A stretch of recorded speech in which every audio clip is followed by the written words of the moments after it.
Greetings and salutations, travelers. Welcome back to the Inn of Planar Crossroads. All right. First off, announcements and the like. Before we begin, takes about 5 minutes. Stick around. So, disclaimer. This is an adult podcast that features an adults using adult language. Some of them, you have been warned. Thanks, Dad. Damn it, Colin beat me there. And adults. Patreons for both the Inn of Planar Crossroads and Black Dragon Gaming are live if you would like to support us. Tommy's having a giveaway that he'll tell you about regarding his Patreon if you want to check that out. And we'll get to that in just a minute. This current session is session 39, if I am correct. And I am the GM, so for right now it's 39. I don't know. I think I marked it down as 39. And as usual, I'm going to leave it untitled until we get done with the session, because every time I pick a title, it seems that a more appropriate one comes up in the session. So there is that. With the subscriber appreciation one-shot that we're going to be having for the Inn of Planar Crossroads will happen at 200. So when we get to 200 subscribers, we will get everybody...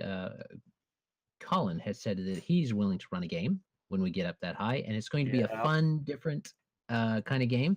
Haven't really revealed yet just what he's doing, but he will be doing it. So if you want to find out, help us get to 200.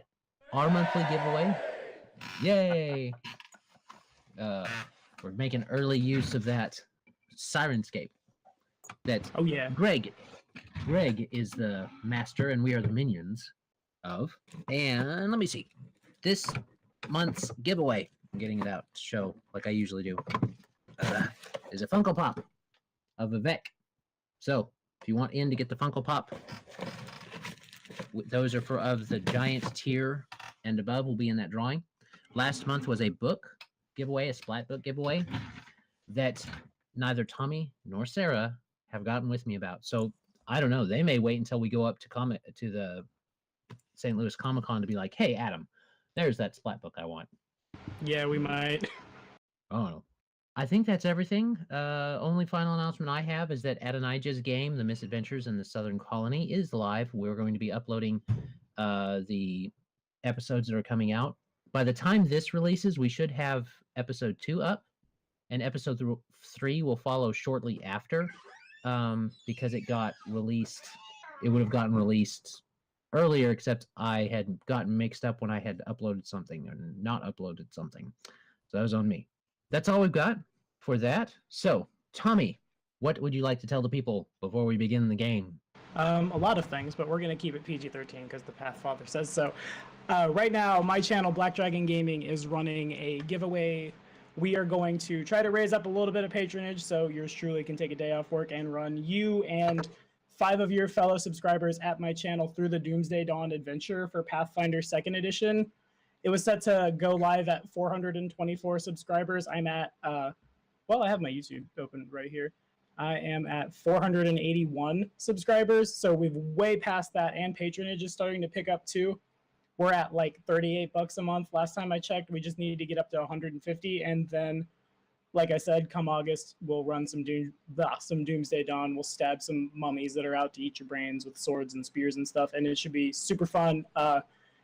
As always, Adam, if you could throw a link to my channel and or my Patreon and or my giveaway in the doobly-doo, I would certainly appreciate it.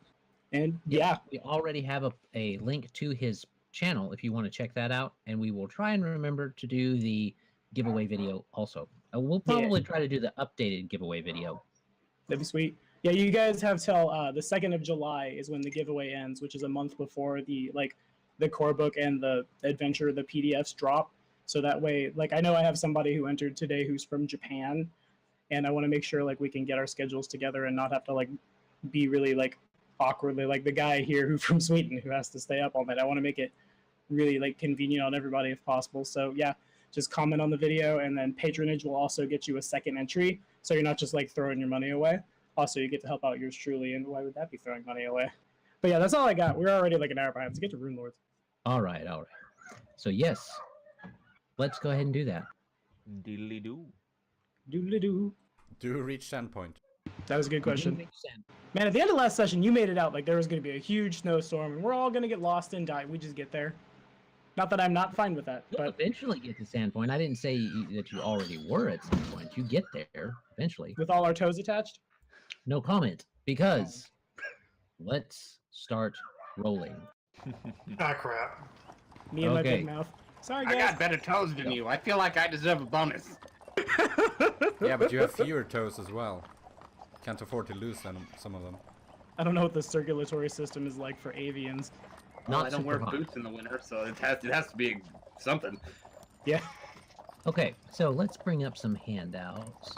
So, in the hinterlands, as you guys can see, down there, I believe last time we said it took the majority of 2 days to get down to Magnamon, which is why you guys went there instead of waiting on someone to come back to you to work on your disease that you had. So, we're going to let you guys roll because, let me see, the first roll I need is for weather. I want a D100 from, who hasn't been? Let's have Alex roll the D100. He's been rolling smoking hot lately. Let's see what he's got today. 81. 81. All right, that's a good roll. That's a good roll. Okay, so you It rains guys. fire and brimstone. We'll all die very warm. Just frost giants are just falling down the mountains like lavines. I think we have like a book before that happens. I mean, I haven't read ahead. They're stone giants. Thank you, not frost giants. Oh, my Yeah, bad. nobody's looked ahead. Nobody's looked ahead.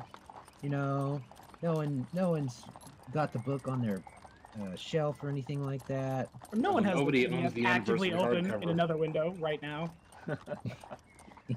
All right, there they are. So, it starts to get pretty snowy as you're coming through, and you're starting to feel like there's going to be a pretty good snowstorm coming, Nahkräs especially. I think last time we said you made some rolls. You did. I remember last time you made some rolls to kind of see when that weather was coming. It does not seem to get here the first day of your travel, and you get a good ways in. There's not a lot of people on the road this time of year, and country roads is in your mind, in everybody's mind, running back and forth. Gypsy Mama type thing. That whole thing I did at the end of the last session. If you didn't catch it, go back and watch it, and then you can come back to this. Pause, new tab, go. Literally just We'll like wait. the last 10 seconds of the session before. We'll just sit here. We're good. West Virginia. It's Arvaricia. Gypsy Mama. Yeah. Mhm. That's my Metallica impression. All right. But Accurate. the first day goes all right. There's not a lot of trouble in that sense as far as getting through. I do want another D100 for the first day's encounter. If there is one. I will say if there is one or not. From Tommy. Understood. Today I remembered to bring my dice over to my setup. Oh, that's a D12. No, Tommy. It's a 70-something, I'll tell you that. 77. 77. Same point. Okay. What's double zeros mean? Nope, nope. Actually, Nahkräs, you see, just a little off in the distance as you guys are starting to make camp today, unless you guys want to push through. Do you want to push through? You'd have to go all night. How far before, or how long rather, before we get to Sandpoint? It's going to take probably a good 6 hours Okay. if the weather doesn't get nasty. We don't have to push through. We can. Mazus can work on the road Yeah. as well as in Sandpoint. There. Yeah, that and if it's starting to get towards winter, the nighttime's gonna be darker Yeah. than hell. Yeah. It- The Canadian would know. Speaking of depends if the moon- on the road, If the moon is out If and it it's snows. snow. Yeah. Are there any like farms or anything nearby? You guys could actually roll me a knowledge local. Those that are from the area. Let me Those see. guys. Nahkräs. I got that knowledge local. Oh, there's Yeah, the across- Foxglove Manor, you know. Yeah, we'll Yeah. just say that for the night. We'll be fine. Technically, you are only about maybe 2 hours away from Foxglove Manor or something like that. Yeah. Figured. Not doing backtracking. Screw that. We'll wait till we're higher level and the dungeon has leveled appropriately, then we'll go back.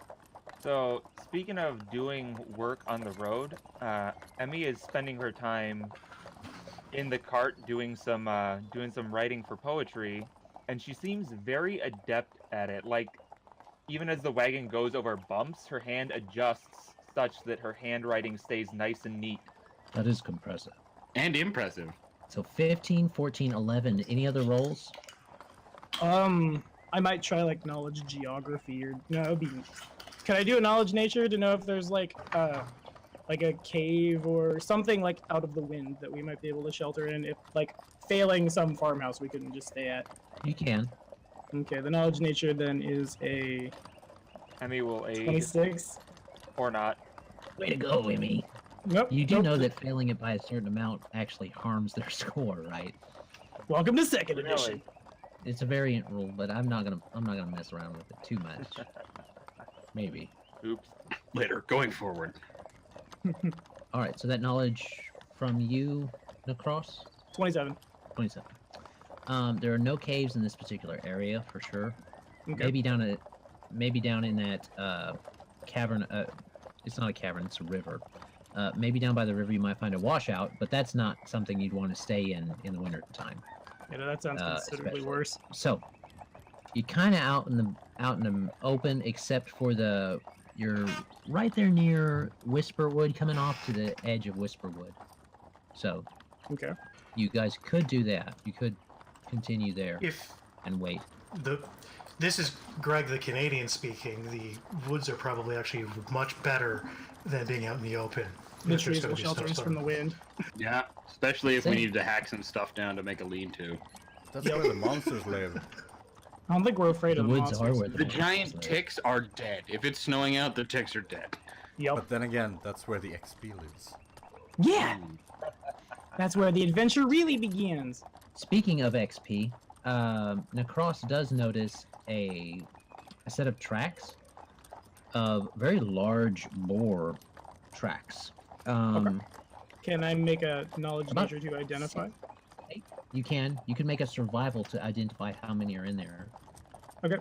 So the survival check is a 26. The knowledge nature was almost my die off the table. 24. Okay. The survival lets you know that these are boar for sure. These are very large boar. As in Maybe not dire? dire, you're not sure. Yeah, Okay. you're not sure, but they definitely are a very large boar, and they are going towards the woods into the Whisperwood, the very edge of it that you guys are close to, and there's 6 of them, probably. There's between 5 to 7, so you're guessing about 6. Okay. Real quick, because I don't know off the top of my head, does a griffin have scent? Dark vision, Oh, low they light do? vision, and scent. Oh, there we go. I guess I got to smell that carrion, considering that eagles are basically scrapper birds when they're There's some not. pretty vultures. All right, where is Meg right now? You guys have kind of stopped to do stuff, so she's just walking She's with us. around. Okay, she's not like out actively scouting or something. No, All she, right. she was scouting ahead of us as we were traveling for the first day, but would have Now I she's would here. have had her back with us as we're deciding where to set up camp. Okay. So what did those knowledge locals get us? The knowledge locals let you know that you guys remember saving a farmer. That's right. Nahkräs was there. You guys saved a farmer barely From his own shambling mount. during that time. No, from goblins that were trying to kill him. He was looking Oh for yes, his yes, shambling yes, yes, yes. That's right. Yeah. And from mount. Yeah, we Maz's may have wagon. killed earlier. We could try stopping there. You I could. agree. It's possible. How far is that off the beaten path? How much would that add to our trip the next day? Based off your estimation, maybe I don't know, an hour. It might be an hour and a half off your way. Is that down and back or like an hour and a half one way? It's still on your way, but you kind of have to go off to the side and go down where he lives. You assume that's where he lives because I think last time we said that it was about an hour from the road. Yeah, when we That stopped sounds right. there. The guy's It's- shambling. The guy with the it's- shambling mount you killed. It's fine with me if we take a little detour. I mean, it is for your sake, not mine. You would be the one sleeping outside, after all. The Cross will, out of character, say nothing and really quickly roll a knowledge nature to, I forget what the DC is, but I know there's a, like, knowledge nature DC to predict the weather to see, like, exactly how cold it is going to get tonight. And that is a 13. So crappy roll, but I don't think the DC is overly high. You're estimating below freezing. Okay. Definitely below freezing since it's already snowing. Okay, yeah, we need some form of shelter or we'll die. I agree. I don't know how much Magpie knows about cold weather travel, considering when he was with the circus, he was basically on the Galarian Silk Road. The Gold Road. Yeah, no, he'll. Yeah, Gideon. Well, if we can potentially find a place to hold up for the night, then that might not be the worst thing in the world. There you go. But yeah, that's Kane the Canadian speaking. If we try Oh, to yeah. sleep outside, we will all succumb to hypothermia. Very fast. I would know. I've had And then it there 3 was times. Malcolm. Depends on how much, how warm the tent is, how warm the sleeping bag is. If you're off the ground, on the ground, where. Oh, I'm sure that Emmy and Magpie will be just fine. He fluffs all up. We have to cuddle together for warmth, or we'll die. All right, everybody in the circus pile. I learned about this in Casimir. Telling me no. But my body, I'm telling me, yeah. My body is telling me yes. Up the creek without a paddle. Okay. Farm. Farm. All right. Okay, so farm. You guys go to the farm, and let me see. You guys are getting there after dark.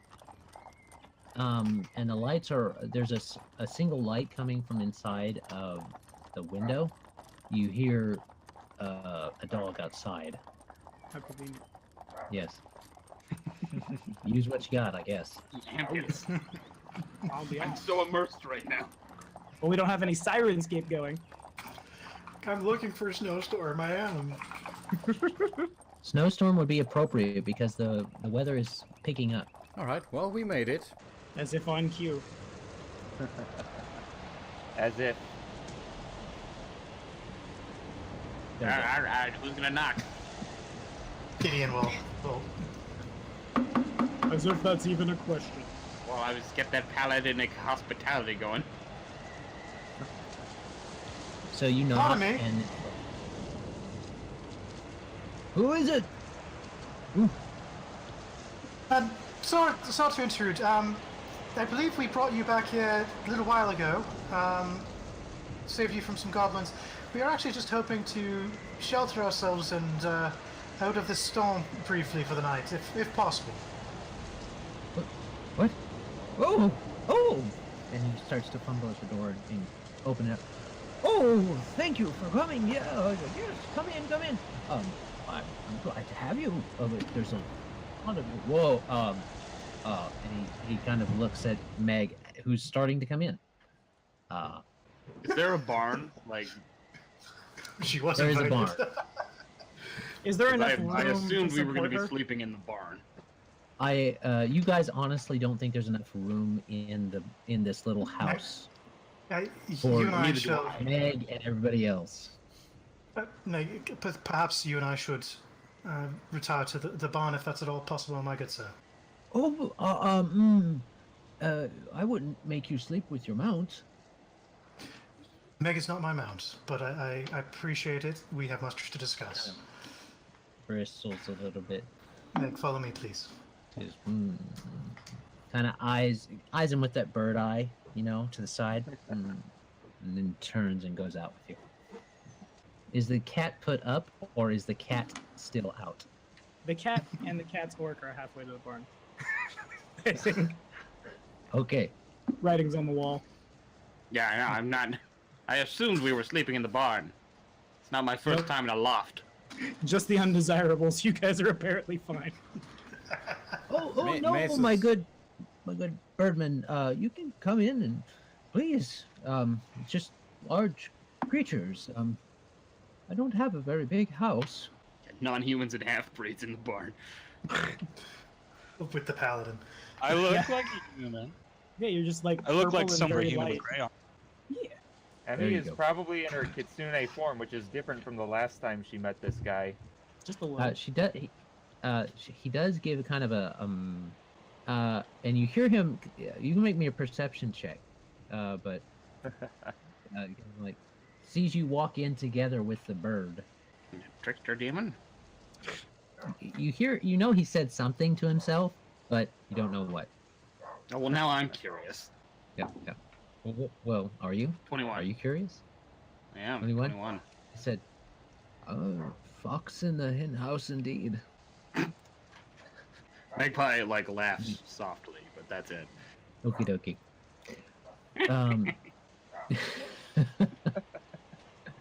So, you guys come on in, and he's very hospitable. He offers you some bread pudding. He gets it out of the pot, gets it out of the boiling water. It's still got the cheesecloth and the cloth around it, and he's just now opening it up. It's fresh, as fresh as bread pudding is in that era. This is pretty fresh. It's pretty fresh.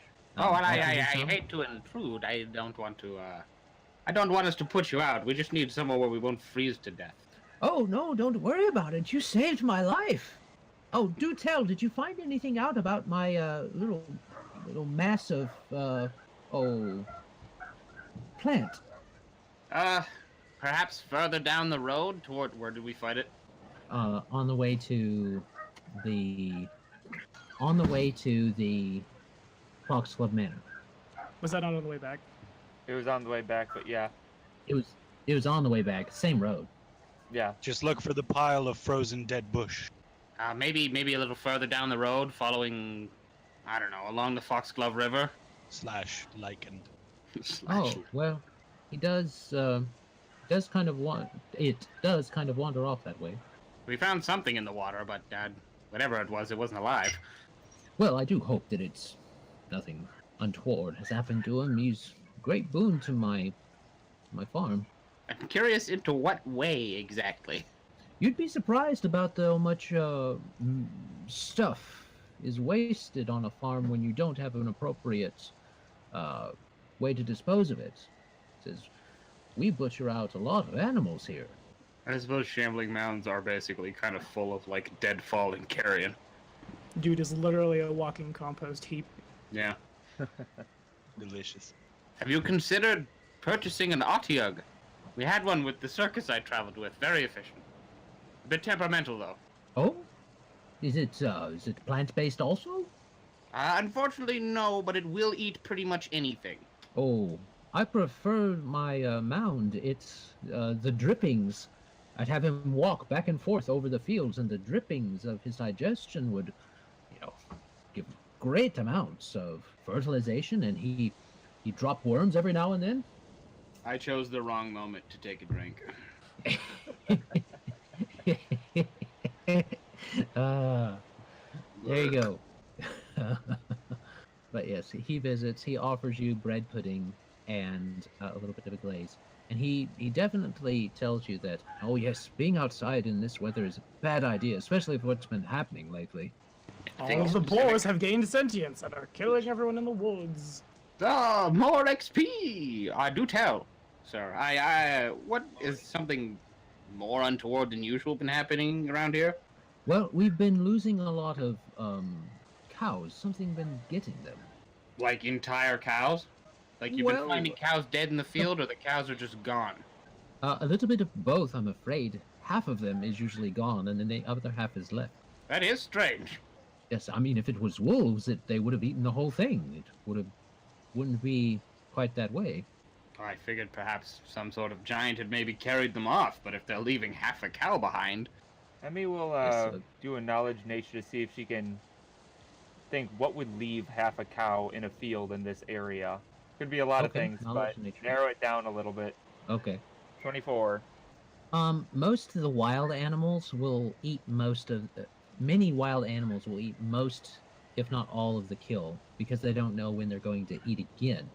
So they'll gorge on it, and then that's why you know that a lot of like wolves and larger canines don't leave behind stuff. Alternatively, the more evil aligned things will leave some stuff behind, but as far as nature goes, you don't know a lot of nature things that would leave it behind. All right. Knowledge Arcana. That doesn't get me anything. Then I'm out of ideas. 24 again. Ask where it seems to be coming from. Disembodied voice of Gideon. Talk to your hunter. Probably actually shouts it across from the barn. I don't think he would necessarily. I mean, I'll ask. You have any idea where whatever is taking your livestock is coming from? I mean, I feel like if he did, he would have asked. Well, most of the ones I lose are in the northern part of the pasture, so I've taken them out, but whatever's getting them seems to be getting them down here now. It's getting a little close to the house. I've sent my son and my wife up to Sandpoint to get them out of the way. That with the Knowledge Arcana get me anything? There are creatures that, like most evil aligned, or even a few neutral aligned creatures that are magical sometimes leave things behind, but you haven't seen the creature, you haven't seen a body, you don't know exactly what they're talking about or going about, so. Alright. Don't you worry about it, it's nothing that'll come up tonight, I'm sure. There's no reason to come now, especially with everyone here. Foreshadowing! Don't jinx it. If he wasn't gonna do anything before, he sure as shit is now. In the middle of the night, we all die in the snow. Sleep. So, Okay. you guys traveling all night. He says, don't worry about it. I wouldn't want to impose on you, but if you want to check on it in the morning, you could. But let's get your bedrolls and everything situated here by the fire. Keep you nice and warm, eh? Thank you very much. Yes, it is getting late. I suppose I better check on those in the barn also, make sure they've got a safe fire going. I really wouldn't want my saviors to have had to stay out there in the cold. Wayko's doing the loft. Burned on top of themselves. Wayko dips the loft. It's gonna be chilly up there, but he likes to lord over everybody. No, it'll be warmer up there. Heat rises, bro. Hot air does indeed rise. What if there's a window? Then Close keep it. it closed. Then I close the window. You win. I close the window. And all that straw, natural insulation. Yeah. All right. You guys. So wish you had a guys, loft. yeah, you just wish you had. So you guys go out, and you guys go out, and it's nothing that you really had to worry about closing up. He actually has a barn that doesn't have a lot of like cracks and holes in it. He's got a fair operation here. Some of the cattle are even in here. You think he probably he's probably in the wintertime butchering out most of his stock to save in the ice house for later, for later sale in the next year. So that's mainly what he seems to be doing. There's about 8 cattle in there in their stalls right now. This does seem to be where he's doing some of the butchering, so you guys do get a bit of a smell. But there's a stove over in the corner, and you hear a crunch, crunch, crunch in the snow start to head your way. Gideon will take a look out into the snow, see what's coming. Then Cross will too. All right, perception checks. Yes, sir. Ooh, 25. 21. All right. So, you guys see him kind of bundled up. Oh, stomp, stomp, stomp, stomping your way. You guys also see it's a really kind of dark night tonight. Dark vision. Even so, it's a dark night tonight.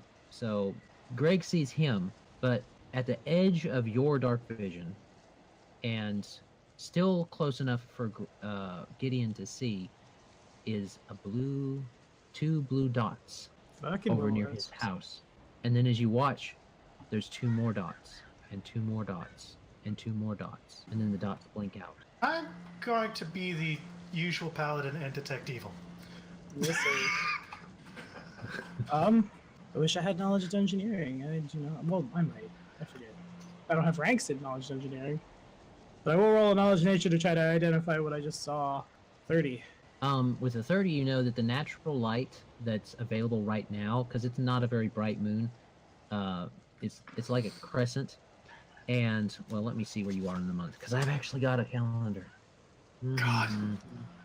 Did it. It's the moon's waxing, but it is far from full, and it's not even half full yet. So, well, it would be about half full, but it's cloudy also.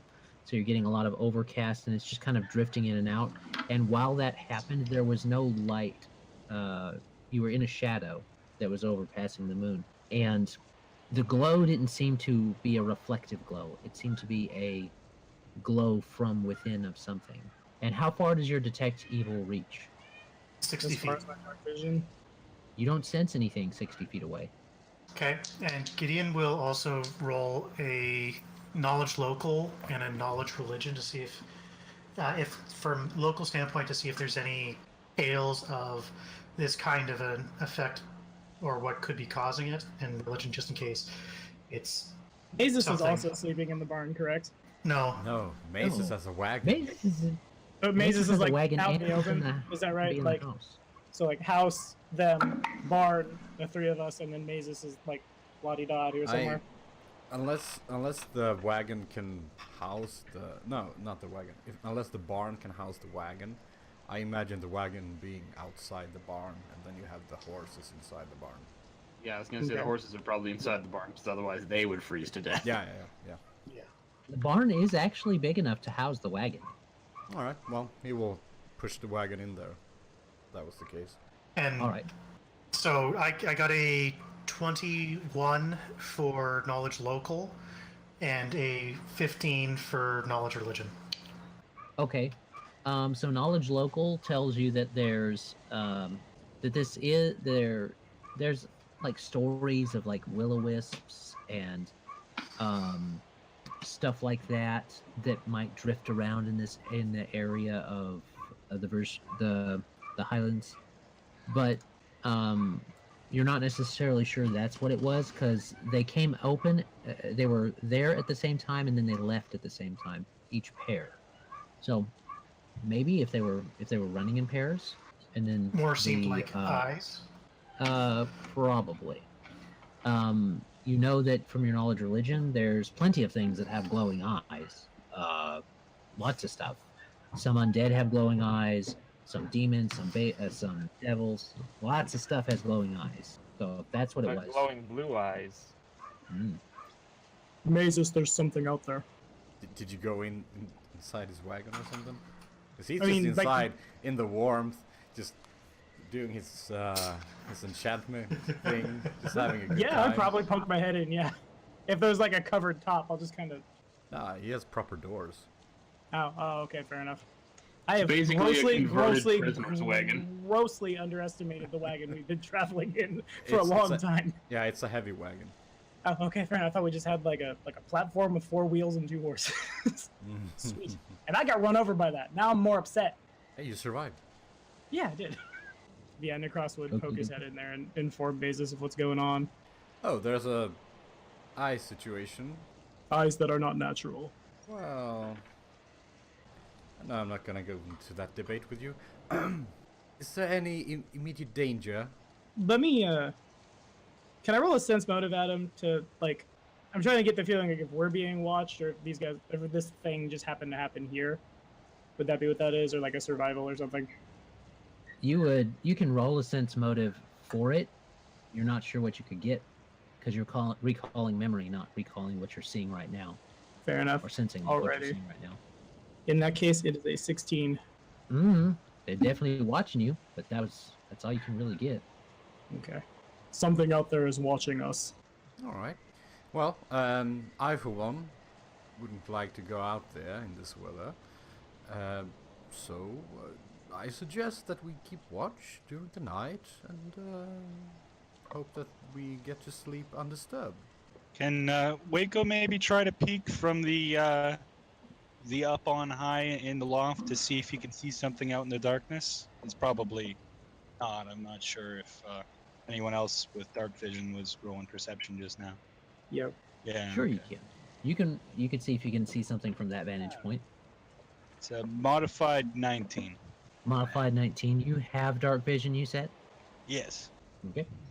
So while the man's down there, the farmers are down there building a fire and getting stuff ready in the little pot belly stove that's there.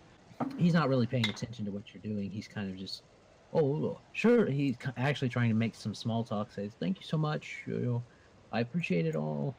You, such a good job helping me out. I have such an honor to have you here. Help yourself to any of the fresh meat. Blah blah blah blah blah blah blah type thing."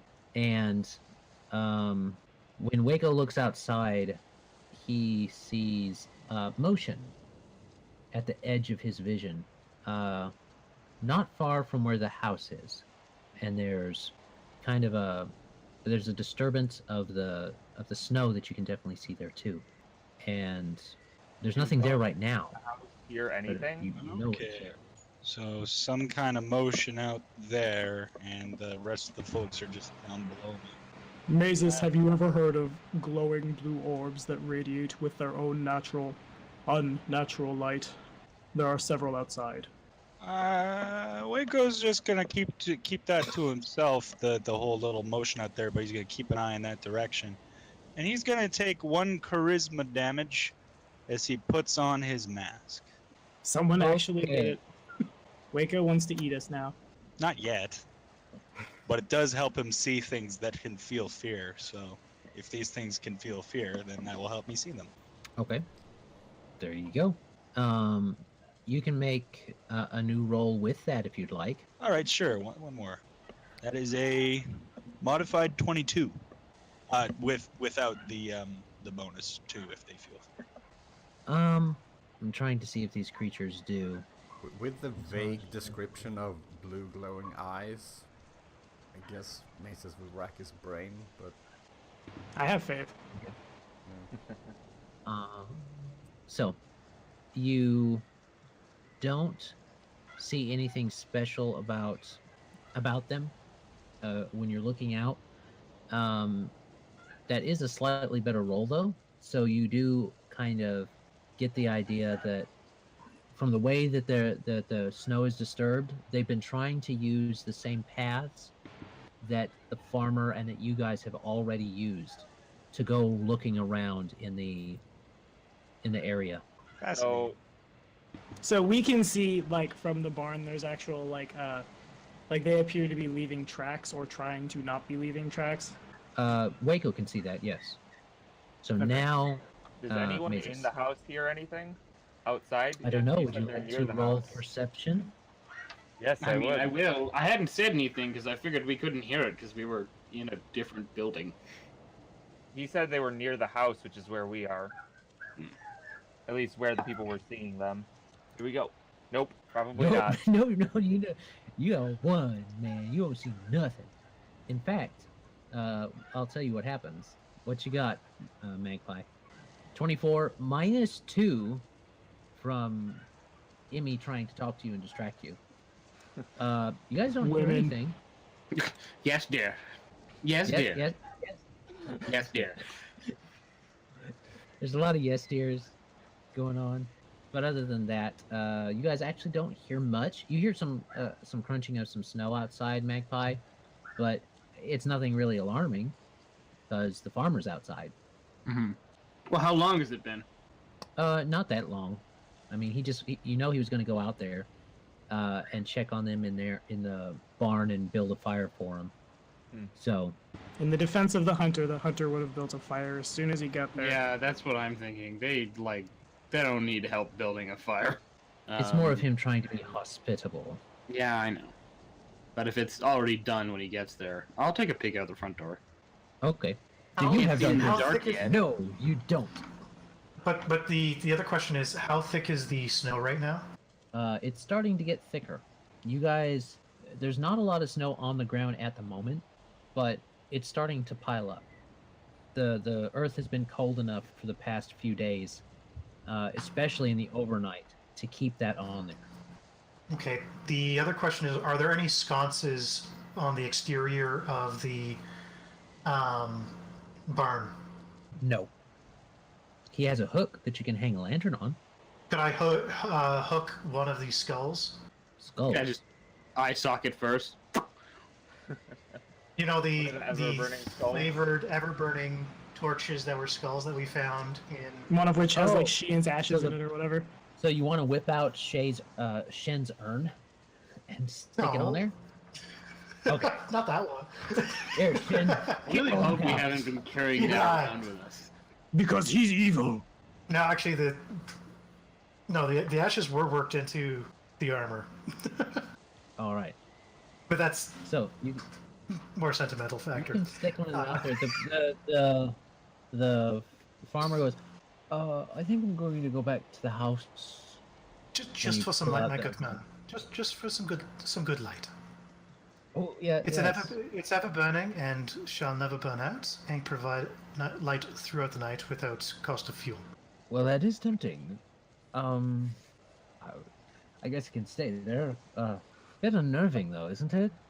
If you've seen half of the things we've had to face over the last while, it's the least of things. Oh, that's why I'm a farmer, I guess. Understandable. Each have our callings. He says, looking around at all the butchering he's been doing. That's why I'm a farmer. I should call him a rancher. He's not a farmer. It's a rancher. I should call him what he is. So, the rancher goes back outside. So yeah, that'll Yeah. provide 30-foot light towards, I guess, the house. Nahkräs is gonna Okay. watch him as he goes and see what happens. Okay. Did Mazus get anything from his knowledge checks about what might be out there? So, Arcana. There are some arcane things similar to what Emmy thought. Not Emmy. Was it Emmy? No, it wasn't I Emmy. think it was Gideon. Gideon or Wayko. No, Wait. I mean, It it was was the one who Emmy. did knowledge arcana. Somebody Or wanted they to have test knowledge eaten arcana, things. but it wasn't. Yeah, half-eaten things, and it was Gideon that wanted the information about local legends, and that where the will-o-wisp type thing came in. Okay. Yep. So maybe it's will-o-wisp. The blinking in and out at the same time is not really will-o-wisp character. They're more like fireflies that blink on and off. As far as dungeoneering goes, kind of out of character for it to be something from down below. It could be an aberration. Because there's no caves around here. Yeah. There are some aberrations that play with lights that way. Not a lot of them in the way it's talking about though. The nature thing, you're not really. You think for a second that it might be, light reflecting off the extra lens, but probably not, because as you look out, as you kind of remember outside, it's dark right now. Not likely. The plains, maybe there is some out there that's got some plains ties. There's some things of the different plains that might crop up, especially as seasons start to change and things like that. Sometimes that upsets the balance within the plains. And as far as religion goes, you get about the same as Gideon. There's undead that have glowy eyes. There's undead, there's demons, there's devils. Lots of those have glowy eyes. And the color just usually depends on the devil. So, not a lot of information to go on. Yeah, that's the thing. All right. Should we put this to rest, or should we just go to rest? What do you think, Gideon? Gideon's Wayko, actually come going down to- here. Gideon's going to actually help. Don't sort of particularly follow. want to. There's something out there. Do you want to How far- die alone by yourself up there? Come down here where we can protect you. We're gonna die together. Better than dying alone. How far is the farmhouse from the barn? Let me see. It's about, so we'll say 100, maybe 120 feet. Okay. So Gideon will actually take out an actual ever-burning torch and sort of half follow, to just basically walk him slightly back, just to make sure he can keep an eye on him. Nahkräs will do the same. Oh, Just making sure Oh, that oh. if anything out here comes, we'll make sure you get back inside safely. Thank you. Oh, it's nice to have an escort. My helper already left for the night, so it's good to see you guys. Which helper is that? A young lad from just coming into his teen years. He lives down the road with Miss Parsons on the left. You probably didn't see her house. It's off a little bit. She's old. He takes care of her during the evening while helps me during the day to help make the money. I think she's related to him, like an aunt or something like that. Oh, very good of him. Oh, he's a fair lad, fair lad. Oh, I gotta be careful when I say lad. I'll slip into Irish real quick. Why? Oh, he's a fair lad, bye. Thanks, Francis. So do you mean to tell me that a short distance away there's a little old lady out here and the only one protecting her is a Nancy little teeny boy? He can't hear you because you're in the barn, but yeah. That's okay, that's fair. Never mind that. Wayko's Not that talking to Wayko was himself. there All anyway. of that happens just into the void. Yeah, I just yell that to the clouds. You yell at him. Help me! There's... Hello, Granny! There you go. All right. If So- everybody else is going to sleep, Magpie is not going to sleep tonight. I'll make the fortitude roll for it, but I'm not sleeping tonight. Oh, if people are going to sleep, I'm going back up in my loft. We don't know that. I'm just saying. Well, I did suggest that we would keep watch during the night. Yes, and Gideon will also take the fort saved for the night if need be. And Nahkräs can cast restoration on both of you, so you'll be fine. Mazus Yeah, will cast Cross mage lets armor everybody and else go to stay bed. up. Casts mage armor and goes to bed. Actually, would you before have we Aaron lay down sleeping- for the night, if we're going back to the barn, I would actually, to tell you the truth, as we get like halfway there, it dawns on Nahkräs that perhaps we should all stay in the barn tonight.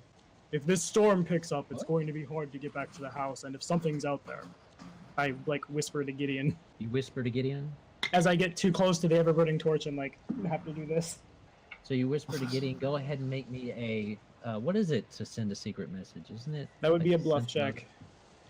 Bluff check. There My you go. bluff check is a Bluff check. modified 1. 3 minus 2 equals my charisma 6. I think we should stay in the barn. So, the man stops and he says, "Oh, there's something around here." He goes looking around. I don't see anything. But just, well, based upon just safety and the fact that there's a nice storm out here, we're being safe.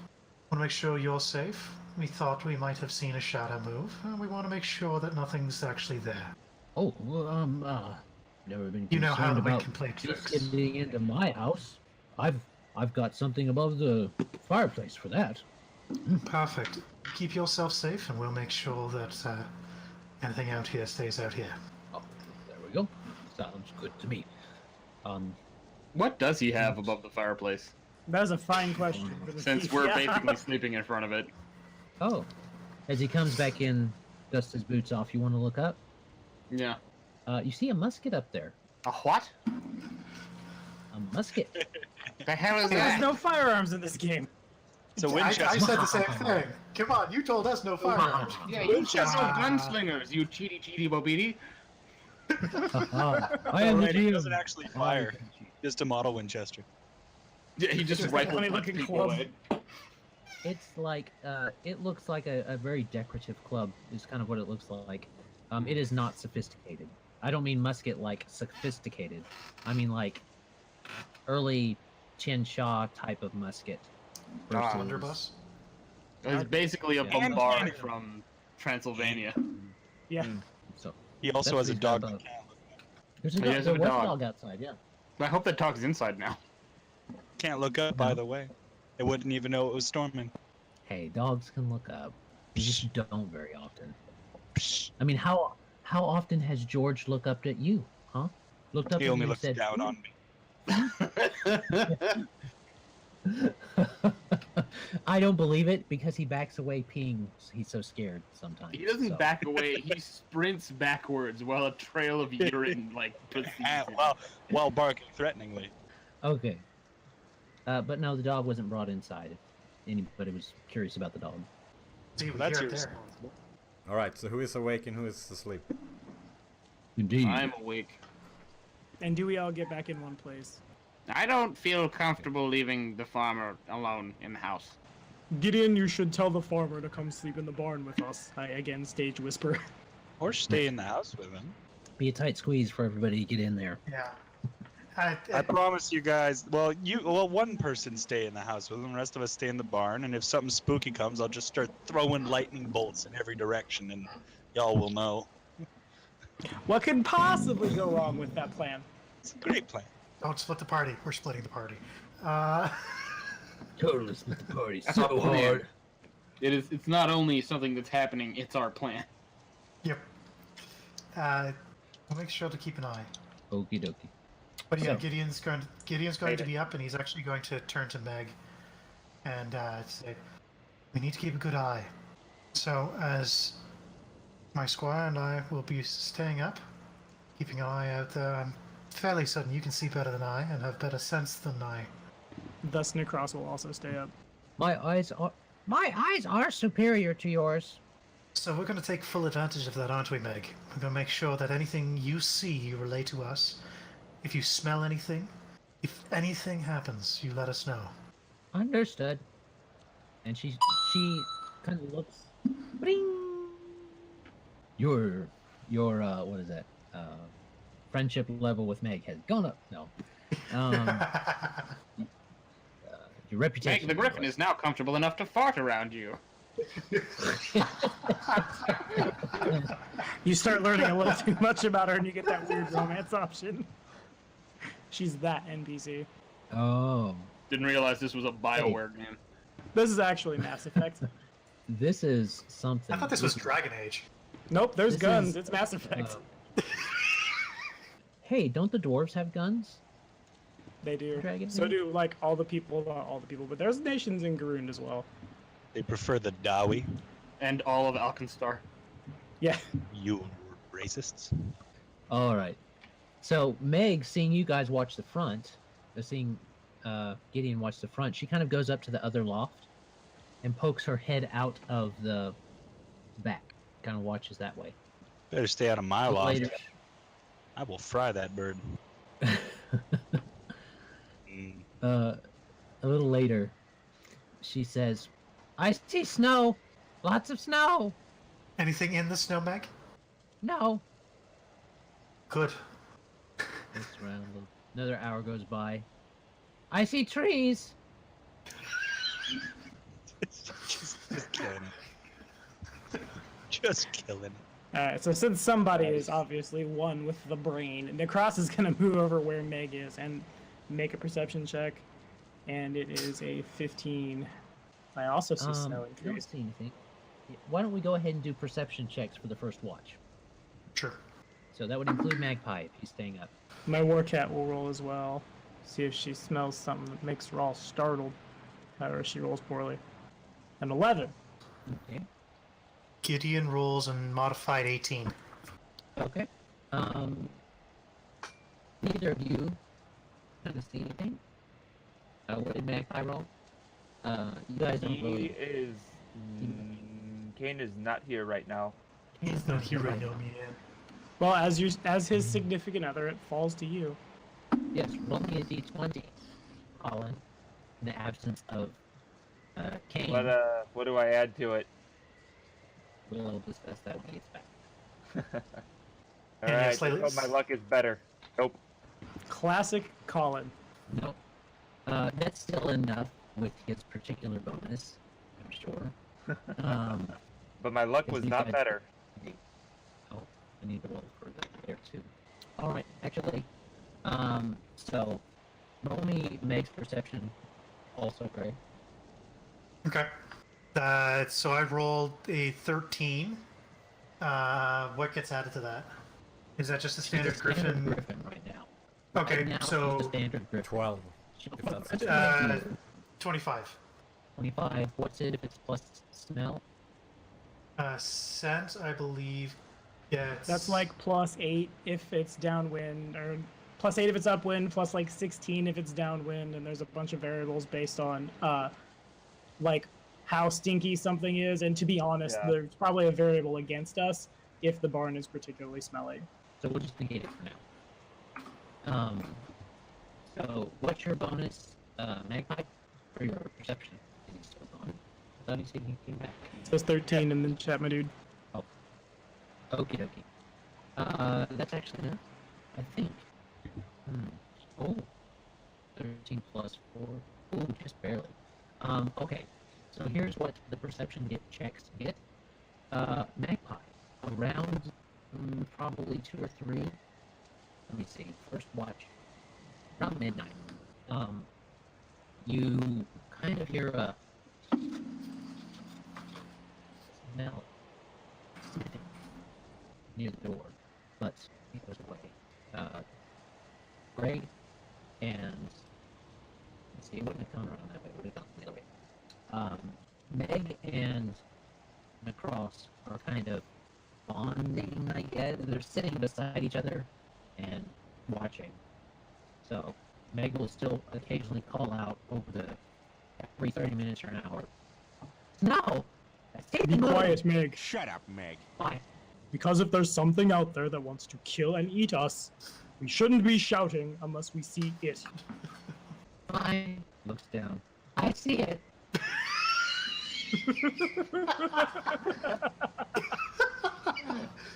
Nice. I assume you mean down at me and not looks down. There's the encounter. No, she looks down outside and says, I see it. Oh, okay. I thought we were taking a jab at me. Okay, what do I'm gonna look down there. What do I see? My impending reflex save.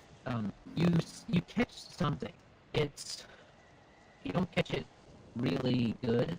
You don't catch a really good look at it, but it looks humanoid and very pale. It looked really, really gaunt and pale, like if it was a human type skeleton, a humanoid type skeleton, it was really, really thin, almost emaciated.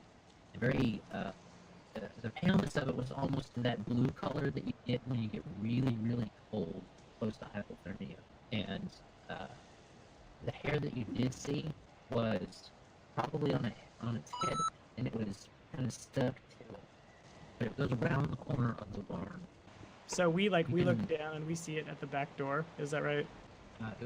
It seemed to have been looking and sniffing around the back door and then going around the other way. Okay. So as it's like going around, do I shout it or do I? Let me sense motive it actually real fast. 20. Curious ghost or malevolent spirit? Hungry. Doesn't seem. You smell more. You're not sure if it's you or the beef, but something smells like dinner to it. All right. What to do? I think I'm going to. If there's space, like from where I'm standing, where I can like lean back and just like Gideon, back door now. I'll do that. Okay. I'm not quite ready to like space. jump out the window, sword drawn yet, but I'll definitely have like my sword out, under the assumption that my horn bow hasn't been enchanted yet. It does not. This is like the first night. Okay. So Gideon will then, I guess, go the direction around the other side, sword drawn, and try to see what's going on. You go around the outside or the inside? Outside. Okay, it is very cold outside. It's already below freezing, and it's not even the coldest part of the night. So bear that in mind. Let me see. Yeah, we'll go ahead and go with that. So you go around the front to attempt to meet it, I guess? Yes. Make me a quick perception check as the snow is coming down very thickly. Big, fluffy. Okay.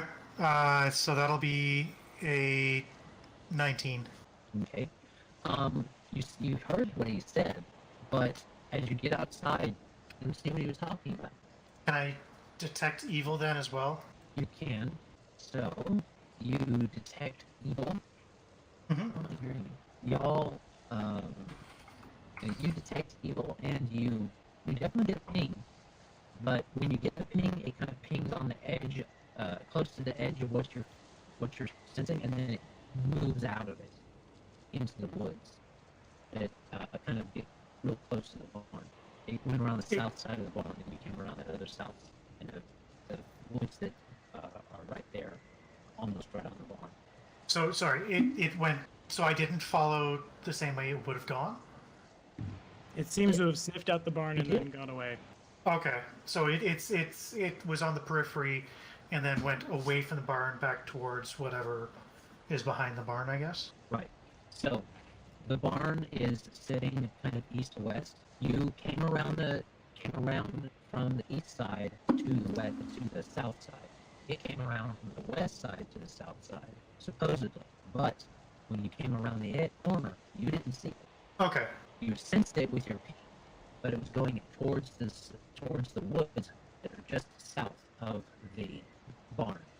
And when I mean just south, I mean like maybe from the barn. There's a bunch of woods that lead into the whisper, whatever that is down there. Okay. If that's the case, if he can't, if it's just outside, like if it basically ran away, Gideon will make his way back to the barn. Okay.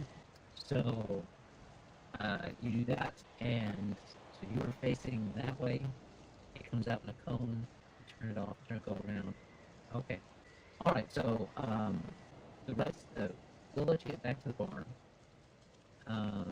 Did Magpie want to do anything about the sniffing that he heard, or no?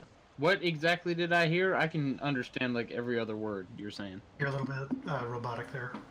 Yeah, sounds like your mic's crapping out, man. Oh, no, it's not my mic. It would be my connection. I was going to say it's the bandwidth is crapping out on his end. So let's see if I can close a few things. I don't have anything open. So I have stuff open, just not a lot. Alright, so you guys go ahead. You heard a kind of sniffing at the door at about the same time that Gideon and them heard what they heard and saw what they saw. Okay. Is there a window out in the front of the house I can look out of? Yep. He has 2 windows in the front and none in the back. Okay. And can I see anything out that window? Maybe. You see a lot of snow. A lot of snow coming down. Do you want a perception check? We'll need one for sure. Alright, that's a 28 then. Okay. You look out, and you see a bit more clearly than they did. You see, going away from the door and around the north side of the house that you're in.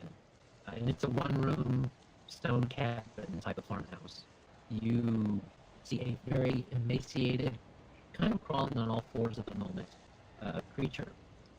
And it kind of, you see it look back towards the barn and sniff up a bit, and it has blue glowing eyes. It looks like an emaciated humanoid, but parts of it seem to be rotting. And its lips are kind of gone a little bit on this part right here, and its teeth are all sharp on the bottom and on the top. Black, greasy hair is stuck. You can call it whatever you want. That's a Wendigo. You gotta stick that thing with a cold iron stake. And hit it with a flamethrower. And then scream at it for a while. Fire and steel. It's the only thing that works. I'm assuming Emmy's still awake. She is half awake. She's like, it's as though she was expecting to just sort of fall asleep, but then Magpie's still up, so she's sort of wondering what's going on. Sleepy, but she can't go to sleep. Yeah, exactly. All right. Magpie's gonna like walk over to the fireplace where you're lying and like kneel down on one knee and sort of like stroke your hair. Darling, I need. No, that's the wrong voice. That is the southern. That is Rod. Darling, I need some better grenades now, please. I'm gonna have to make some grenades to really liven this party up. Emmy, there's something outside the house. I need you to get up. Really? She will be quick, sort of sensing the urgency in Magpie's voice, and pop up, get her scarf, get her basically anything she would have had, and put it on, get ready to go. Mm-hmm. Where's the farmer at? Asleep in the same room. It's a one-room stone cabin. Okay, so he is asleep already. He's asleep. He didn't stay up till midnight. He's been butchering cows all day. Okay, I'm just making sure. Sometimes you stay awake when there's spooky nonsense outside your house. So, Emmy's up. She's ready to go for whatever. All right. I think fire might be pertinent. I'm gonna crack open the front door of the house. Okay. What did you see? It looked like a man, but dead, frozen. You know, have you ever seen bodies that die on a mountain? She will sigh. It has happened before, but it's something we try to avoid as best as possible. I like that, only more ambulatory. You're talking to her as you're opening the door. You hear and I need initiative. That old man's getting 8. Do we hear that? I imagine, yeah. I don't know why I'm asking. I'm rolling initiative now. Yeah, I thought that was people booing in concert at first. That's just Magpie being eaten. Chicken tenders. Well, I guess that's not chicken. Mystery meat tenders. I rolled a flat 1, so I think it takes me a while to even realize anything's going on up in the loft. Wayko realizes he still has some cinnamon rolls left over. He's busy. Yeah, I'm just mowing down up there. We can't see our thing, by the way. And I'm just gonna think it's an attack thing again. Now Greg is a robot. Yeah. I just said that this everybody's robots. Am I still a robot? Yes. You are, my man.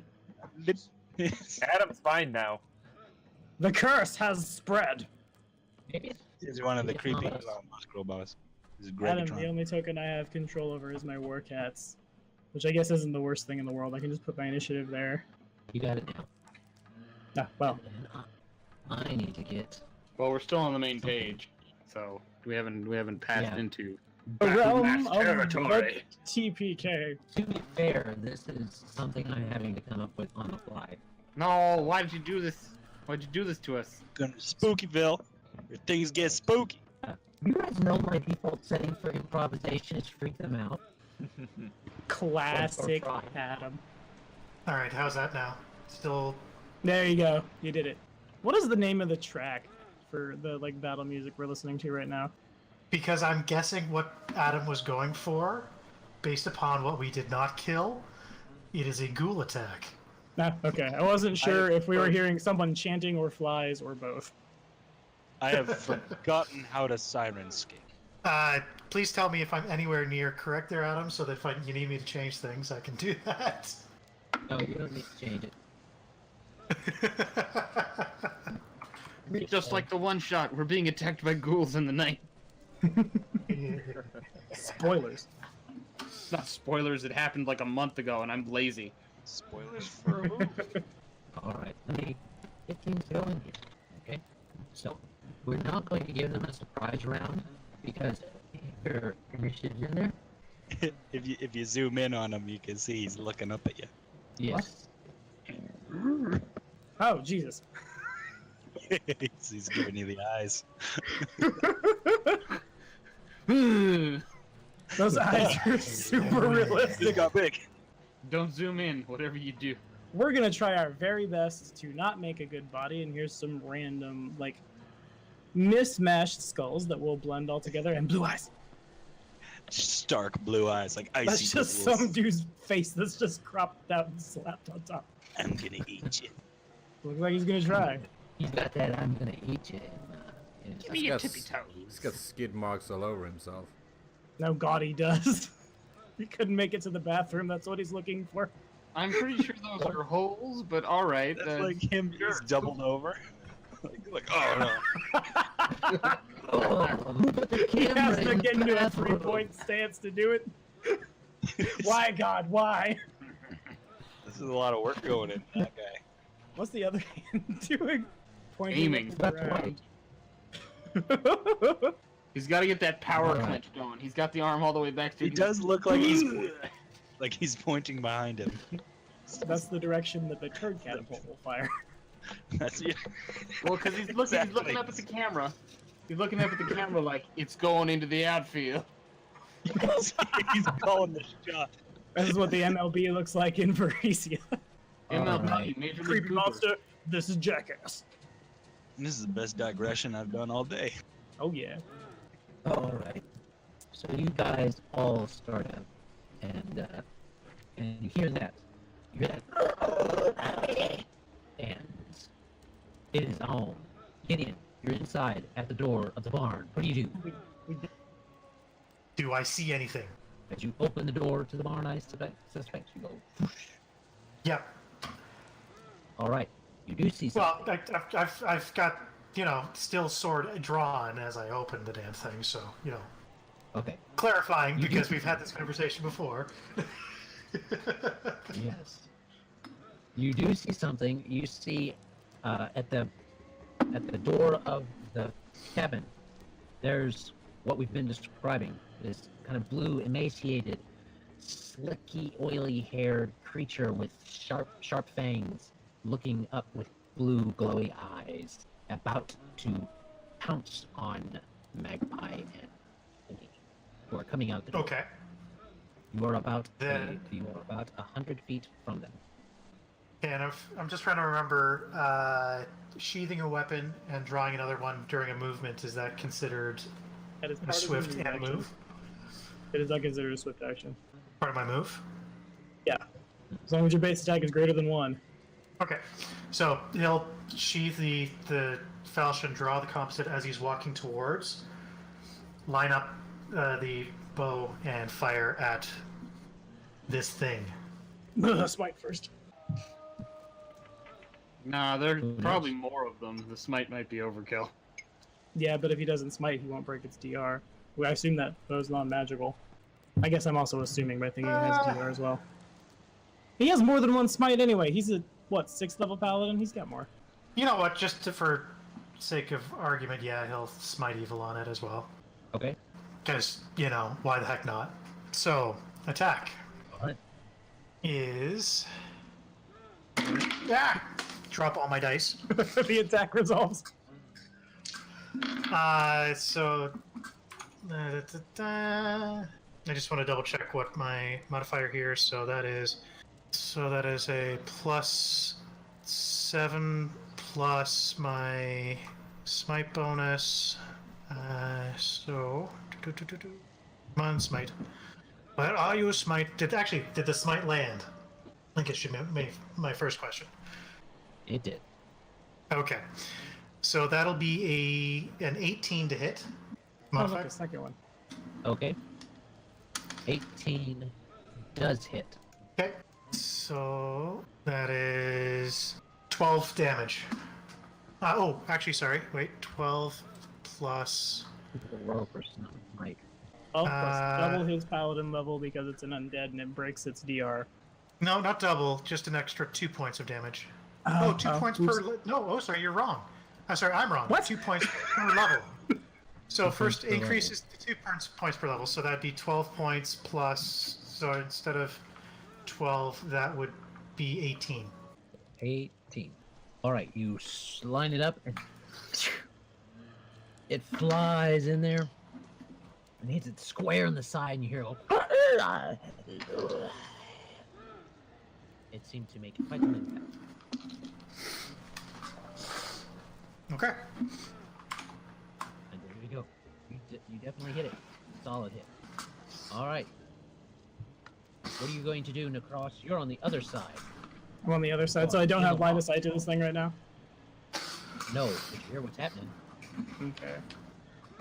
In that case, my Warcat and I will move out of the barn in their direction. For my standard action, I'll cast Magic Fang on her, and we'll just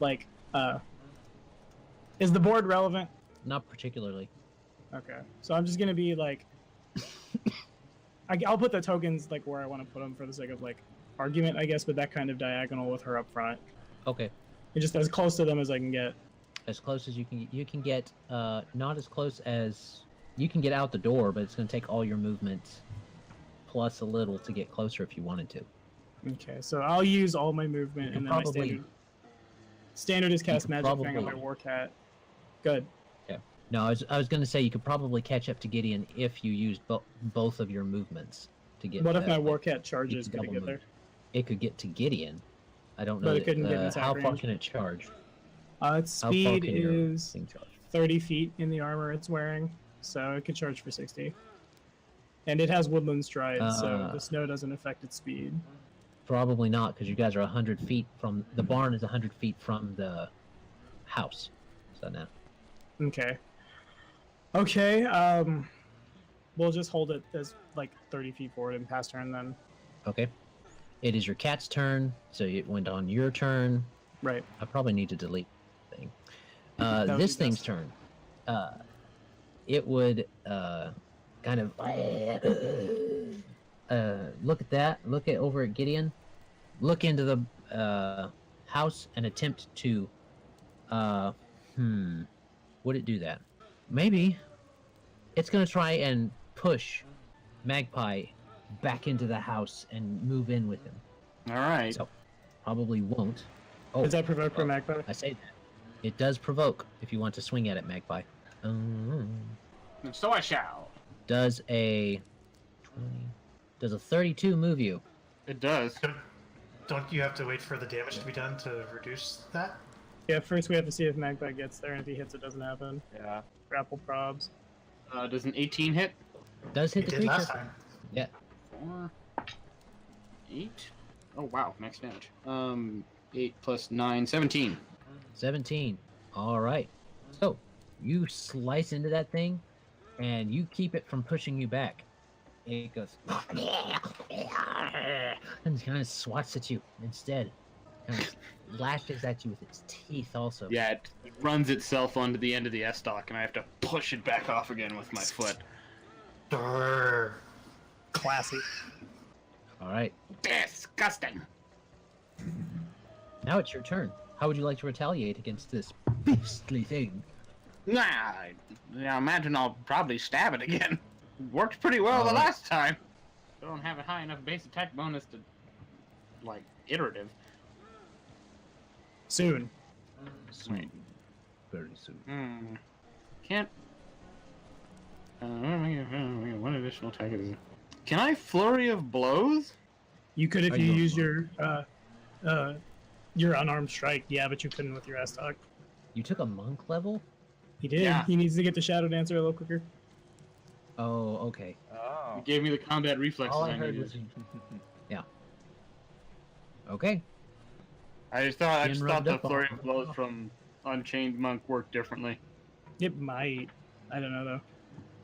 It depends, I believe, on the path of monk you took, but I believe it also still requires a monk. I'm pretty sure it has to be a monk weapon, yeah. Can make a flurry of blows as a full attack action. When making a flurry of blows, the monk can make one additional attack at his highest base attack bonus. When using this ability, the monk can make these attacks with any combination of his unarmed strikes and weapons that have the monk's special weapon quality. So, Ah. so we might have to trade that X out for like a temple sword. Oh no. But my crit mods. Oh yeah. I'll find you a monk Are weapon we- because 18 is one. Natural 20! Natural 20. Roll to Boom! confirm. Crit mods! Yeah. And an 18 to confirm? 18 confirms. What are you using to hit it with? Your fist? The S-Stock. Stabbing Yes, with the I was about to say, Magpie just wails on it with his talon or something? That'd be kind of cool. with my bird fist, my brittle bird knuckles. Magpie would probably prefer the open palm technique. No, more than likely. His is not a hard style. no. 78 for the percentile on the crit, if we're doing that. That is a piercing weapon, I believe. Yes, sir. What did you say it was? 78? 78. It is weapon arm struck -4 to hit for 1d4 hours. So roll a d4. It's not going to matter much, but it's got a -4 to hit now 2. for 2 hours. 2 hours. Got a -4 to hit And then damage. and then damage. Okay. We'll just let you do damage because that's just silly. Yeah, this fight ain't going to last that long. 5, 28. 28 damage. 28 damage. It definitely doesn't last that long because as it's coming back around, it kind of goes up at you, and you just go Oh, yeah. "Ugh," right down its throat, and it goes.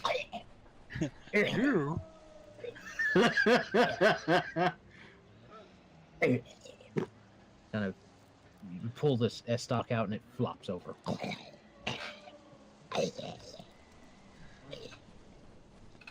Ah! That wasn't nearly as bad as I thought it would be. All right, Emmy. He seems to have gotten that one. He seems to have gotten that one. Indeed. You don't know if there's more or not. What Emmy will do is, seeing seeing these things aren't too bad, she will ready a burning arc for the next ghoul that shows up. She'll keep watch Okay. at the door, So keeping watch at the door, Sort of- being in action. right behind Magpie, keeping watch if anything shows up. That's a ghoul, not a party member. She will burning arc it. Okay, I gotcha. All right, Mazus, you hear them rushing outside, and all talking and stuff. He'll stay in bed and cast a full round action. Just doesn't care at all. Summons something to deal with it. Rolls over. Yeah.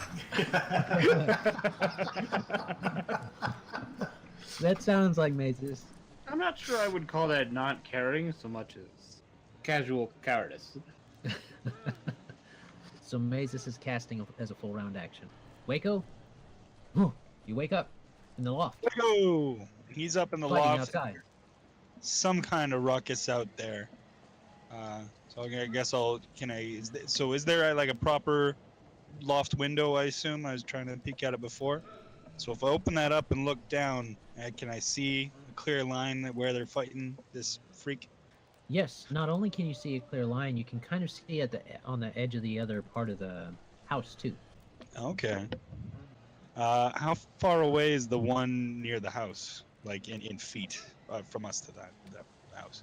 The one that's dead, that you see Magpie skewer, is definitely dead. It's about 100 and it's 20 foot out, 110 feet because the door's in the middle. Okay. From where you are, ish, because you're kind of diagonal. Yeah. But you also see that one that's dead had a buddy who's at the corner of the house that's 120 feet away, at least. And it seems to be going around that way, unseen by the others just yet. I'm going to hurl a lightning bolt at it with 120-foot range. Oh, there you go. Right at the edge. Which, Flawless. Nice. let's see. Casting time. Yeah, it's just one standard action. I chuck it, and it's a saving throw reflex half. And spell resistance affects it, but it's instantaneous. So do I just roll damage for that and see if 66 lightning damage, reflex for half, yeah. All right. Let's see what happens. I came out to 28. 28 damage. What's the DC for your save? The reflex, that's a 3rd level spell. How did that work? Oh, 1 sec. That's 10 plus the spell level plus half your class level, I'm pretty sure. So that would be a 16. Do I have that right? 16? I believe. I screw up. Okay. Spell. That sounds right. Okay. Yeah, that's So about 28, right. you said? Yeah, plus the spell level. Does my int come into it? I don't think it does. All right, then it would be 16 for half of 28. Yeah. So it does not save. And it seems to Ooh. take the full brunt of your damage of 28. that's amazing. And it flails around wildly as it gets shocked. Well, confident that and he everyone does- knows where it is, I'll be able to go back to sleep shortly. Is that So- somewhere where Emmy can see it? Yeah, it streaks right across. You see a lightning bolt go.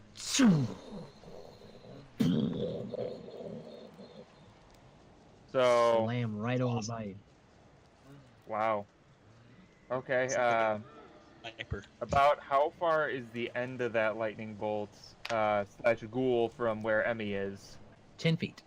10 feet away. They came right for us. Yes. So if you All right. step out, you could probably hit it. If I step out, I could hit it.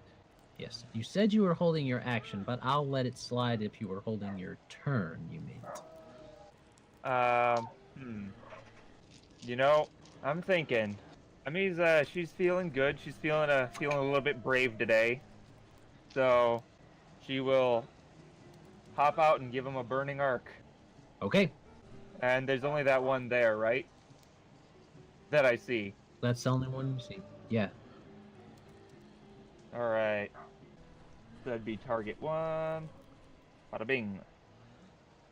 22 fire damage with reflex for half. Reflex for half. What's your DC? Let me check. DC 17. It does not make it. So, what was that? Where'd it go? 22. So, Emmy kind of sees that flash. Wayko's like, hey, hey, hey. And then you see her down there kind of step out and go flamethrower that thing. And it is dead. Awesome. Awesome. Just awesome. And Oh. Drop my thing.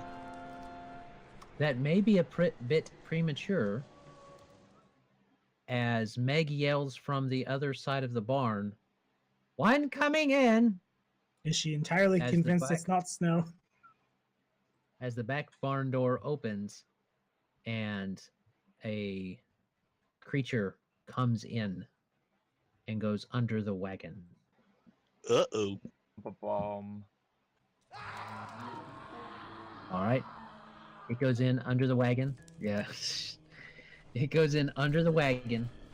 And you see the wagon start to lift up and move as very large hands come from underneath it and start to pick it up. He's going to make a strength check. All right.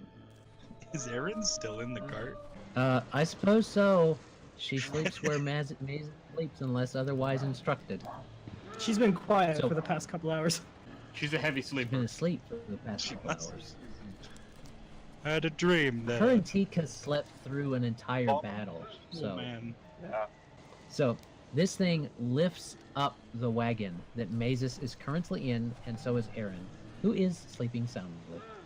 And it is basically a large version of what you were just fighting.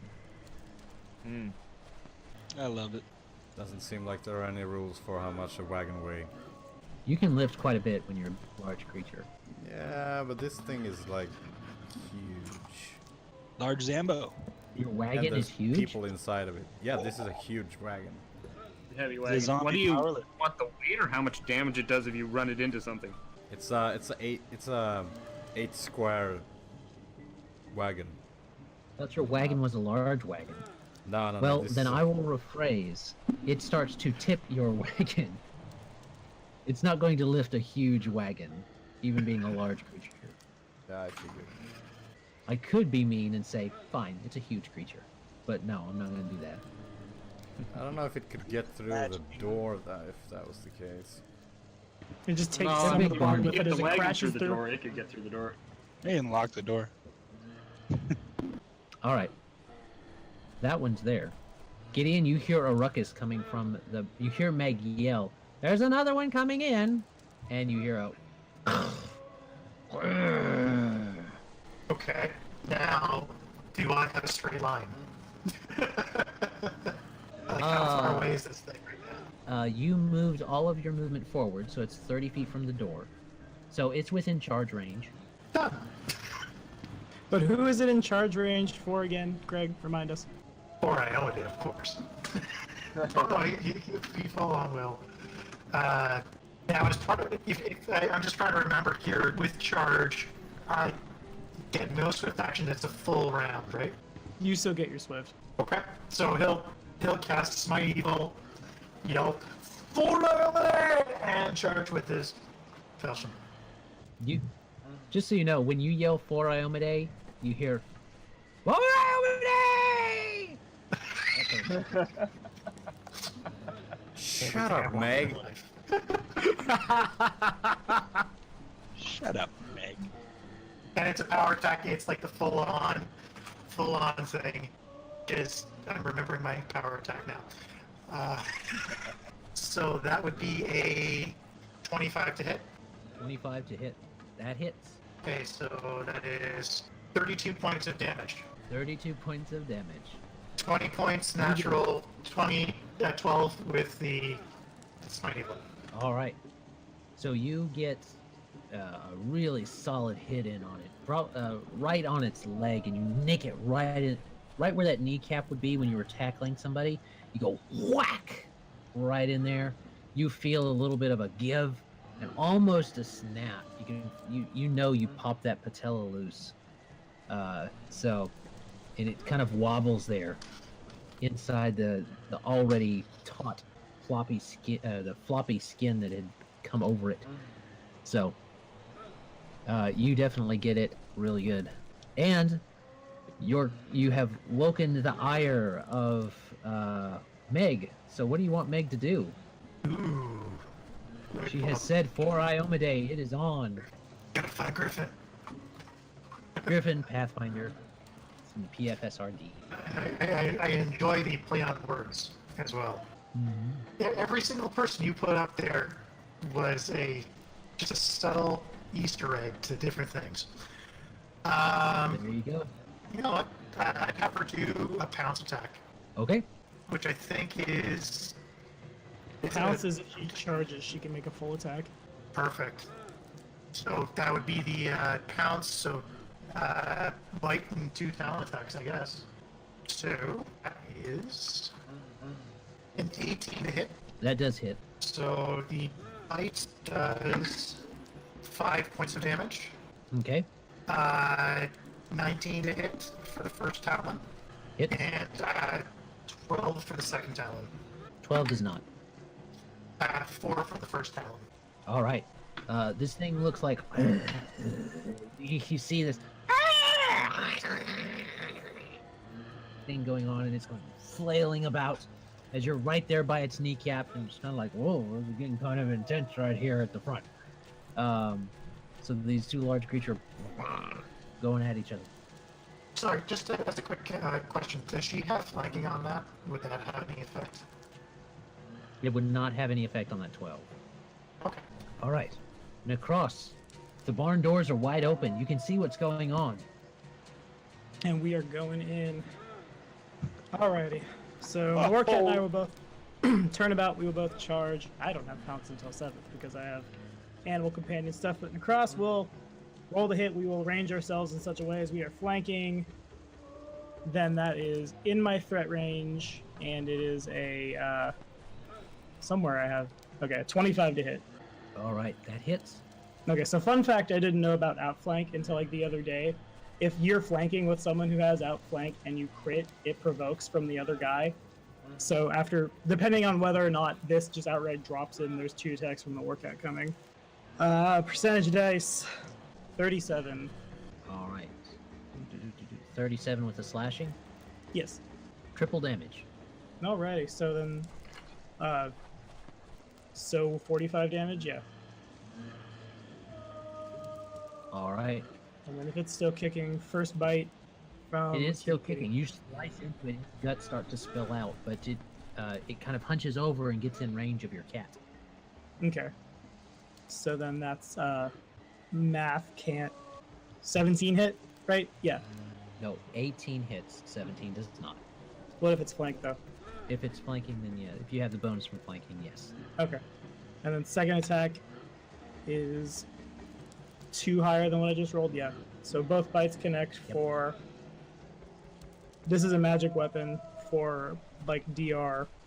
And so 14, 15, 16, 22 damage.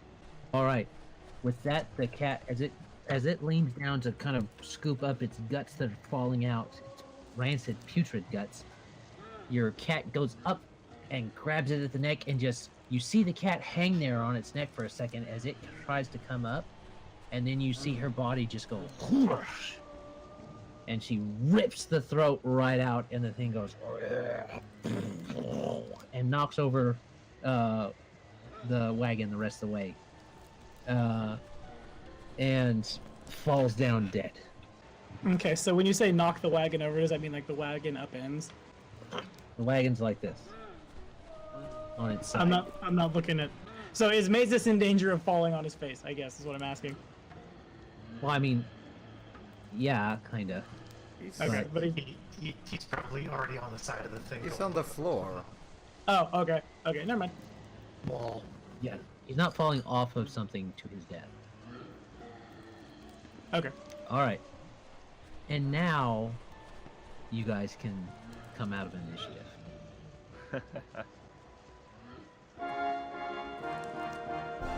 There you go. We murdered those fools. There you Murder go. will be murdered. Mazus, are you hurt? No, just disturbed. Good. I will remove the head if it wasn't already removed by my war cat. Just grab my sword and just Gideon, what is this? And just like awkwardly hold the head up to Gideon's face. Tell me what this is. I'm gonna drag Kane is my still body asleep, by to the the way. barn. 21. I guess you also mean you'll drag the thing you killed, right, Kane? Yes. I'm dragging my body and my body to the barn. So The, what's left of the one that Emmy killed? Is it just like a Edward bunch of von ash? Munchausen style, I'm going to grab myself by my ponytail and haul myself cross country to the barn. And is the wagon actually on its side, or is it back on its wheels? No, it's on its side. How much does it weigh? We don't know. I- I imagine if it could flip it, like Nahkräs and Gideon together could probably flip it back. Because I was going to say, Gideon goes over and tries to put it back up. I mean, I if mean, not, who you always knows? have a Emmy griffin. could probably do it. There you go. Emmy's So, got her buff straps, so What's left of the torched one? not much. So a 21, having a good body to look at and kind of assess. The 21 gets you that this is probably a frost white, and that big one seems to be odd. Oh, Maybe this it's is just disconcerting. sleeping. You do notice those two look like frost whites, but you notice that on the black one, on the big one, there's a mark of a familiar clawed hand on its back with tendrils that kind of like the veins that are underneath that black scorch mark on its back kind of spread outward. If Nahkräs sees this, he's gonna roll a knowledge nature to try to identify what did that, and it is a 12. What familiar mark would that be? What was that? Which familiar mark? You said it was a familiar? The spread of the hand, for some reason, it reminds you of another NPC's morphed amalgamated hand. Oh, okay. Okay.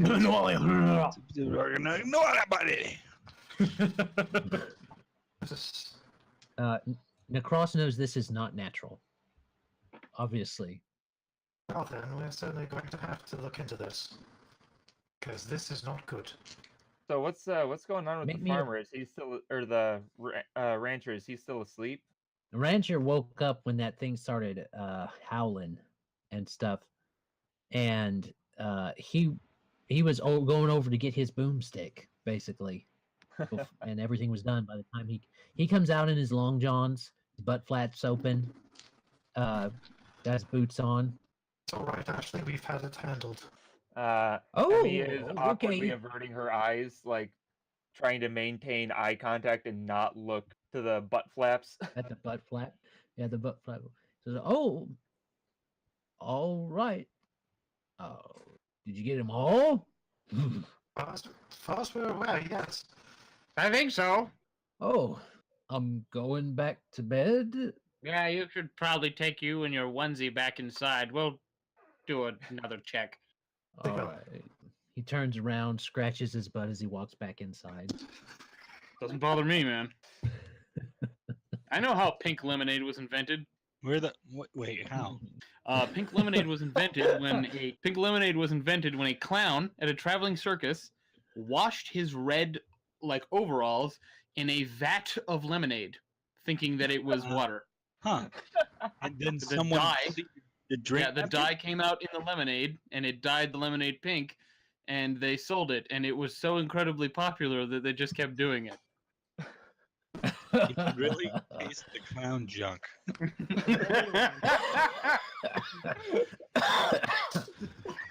There you go. All right. So you guys completed that. You We guys did. You guys did that. You probably think Nawali is behind it, Greg. And as you get finished with all of your inspections, you guys can all make me a perception check. And there she is. There she is. I cannot perception today. You never can, man. It's almost no. Miss Thessalonian, 26. I have a 21 and a where is it? And a 22. All right. One for Gideon, and for Meg, she's doing a 24. Just for Okay.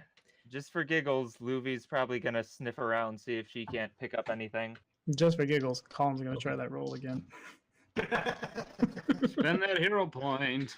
Everybody above at least a 15, you kind of hear Gideon across the snow, and you kind of turn, and Gideon kind of tracks Meg's eyes, and you see in the snow and the wind and everything, it's hard to make out, but just on the edge of Gideon's vision, there's a smiling, happy with herself Nawalia in that half-changed form that she has, and you see her head kind of go back to laugh, but it's silent, and there's this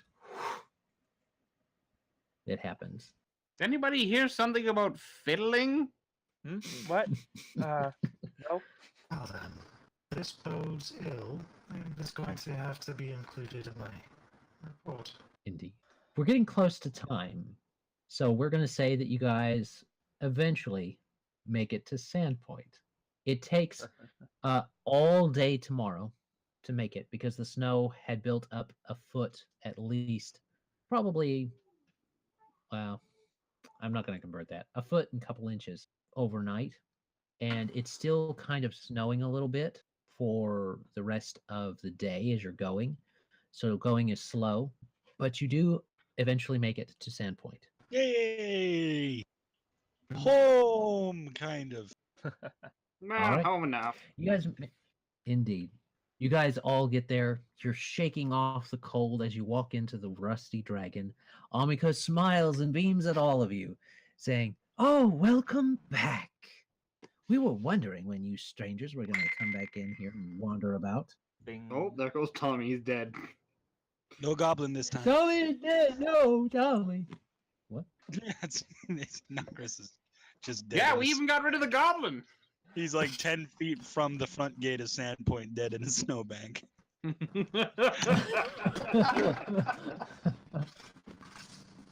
Poor Nahkräs.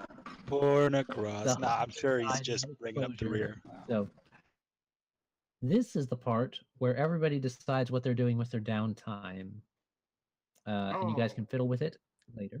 Because I do think it's important for other people to know, the viewers to know, what happens in the downtime sometimes, because everybody's got stuff going on, and then they'll be like, well, where did they get that? Or how did that happen? Or when did that happen? There you go. Before we sign off, did Magpie receive any letters for Emmy? since we walked in? Yes. So what we'll do, we'll come briefly through the downtimes. So Emmy's the top of the list at the downtime on my downtime goals thing. Mhm. We're not going to go through all of them, but yes, Emmy did. It kind of pertains to Emmy. So Magpie, during this 40 days, which is what I've already rolled up that you guys got, you got 40 days of downtime because the snow moved in and there's just no traveling with this blizzard that came in. Thankfully, nothing nasty happened during the blizzard, but you guys were basically stuck in Sandpoint for about 40 days before stuff happens in the story. So Magpie is checking the mail, and neither sleet nor snow nor stuff like that keeps the mail from coming. And there were letters waiting. In fact, waiting when you guys got there for Emmy. One is on very nice, in a very nice scroll, wonderful, wonderful silken filling paper. And then the other is on a very coarse, rough paper. Okay, I'll take those. Are they both sealed? They are both closed. And they do have a seal on them. Why, you gonna go peeping? Well, I mean, it's in my nature. One is an angry cardboard paper, like nasty and folded up, and the other one is like a fine neckerchief. Why you would write on that? Beyond me, but there you go. Clearly, someone's napkin they wrote a letter on. The formula So- for the eternal life, written on a bar napkin. If you want to open it up, I don't know if that'd be disable device or sleight of hand, but I'm pretty good at both of those things. you can take your pick. I think it's we'll say disable device just for the fun of it. It's a plus 15 for Magpie. Disable the seal. Yeah, disable the seal. That's a 31, Big Papa. You're pretty secure in yourself that she is going to be none the wiser that you peeped at her mail. So I'm you open the so first good one at up. Mail fraud. You open the first one up. It's in Elvish. Can you read Elvish? Oh, shit. Bring it to your friend Wayko. I do not. Do it. Okay. He will Read read Common Tengu And I'll work Dwarvish on that Giant one. Thieves Can't Gnomish. Oh, you know gnome? I do. Oh, that's fun. So the one on the nasty paper, I guess I will have to screen share that one. the nasty paper. It's addressed to you. Now, where's the screen share option? There it is. You see this written in gnome. Oh, wow, you did a whole thing of it. Yeah. We are so glad to finally hear from you. We're glad to hear you're safe. We weren't worried about your feisty little fox, though. That only is a concerning development. But if your elven parents think that, oh, it's gone, Let's look your at it. elven parents think that he Click is on- trustworthy, then we can't. Yes, I did it. But from what you're You gotta saying, it click- seems like he won't get out of line. Seems like you're getting a little smitten with that Tengu. Fancy the feathers, do you? Why is it gold? Your father wrote that. Don't mind it. Oh yes, they're differentiated by font. You can tell because he's pushing a little harder. Her Don't father just has look at all the me. strength score. Yeah, he's writing so hard. He doesn't actually grip the quill like by the nib. He just full fists it into the paper. Just stabs the quill through his hand. I think that's actually some kind of devil, I'm pretty sure. Foreshadowing. So Your I missed father anything wrote super that. important when I was terrible. Don't mind it, but we do think it would be best to keep an eye on the Tengu. There have been little upheaval with them lately. Nothing odd for Tengu, but so long as he isn't tied to the higher-up families, he should be fine to play around with. Shit! Nah, he's a dirtbag. If anyone can ruffle his feathers, girl, it's you. Better wrap this up before your father gets any rowdier. You So are they convict actively like sometimes. kicking each other's Remember, ass we trying love to our get to the little letter? Kiyomi. God, shut the fuck up! Much love, Mom and Dad! Nice.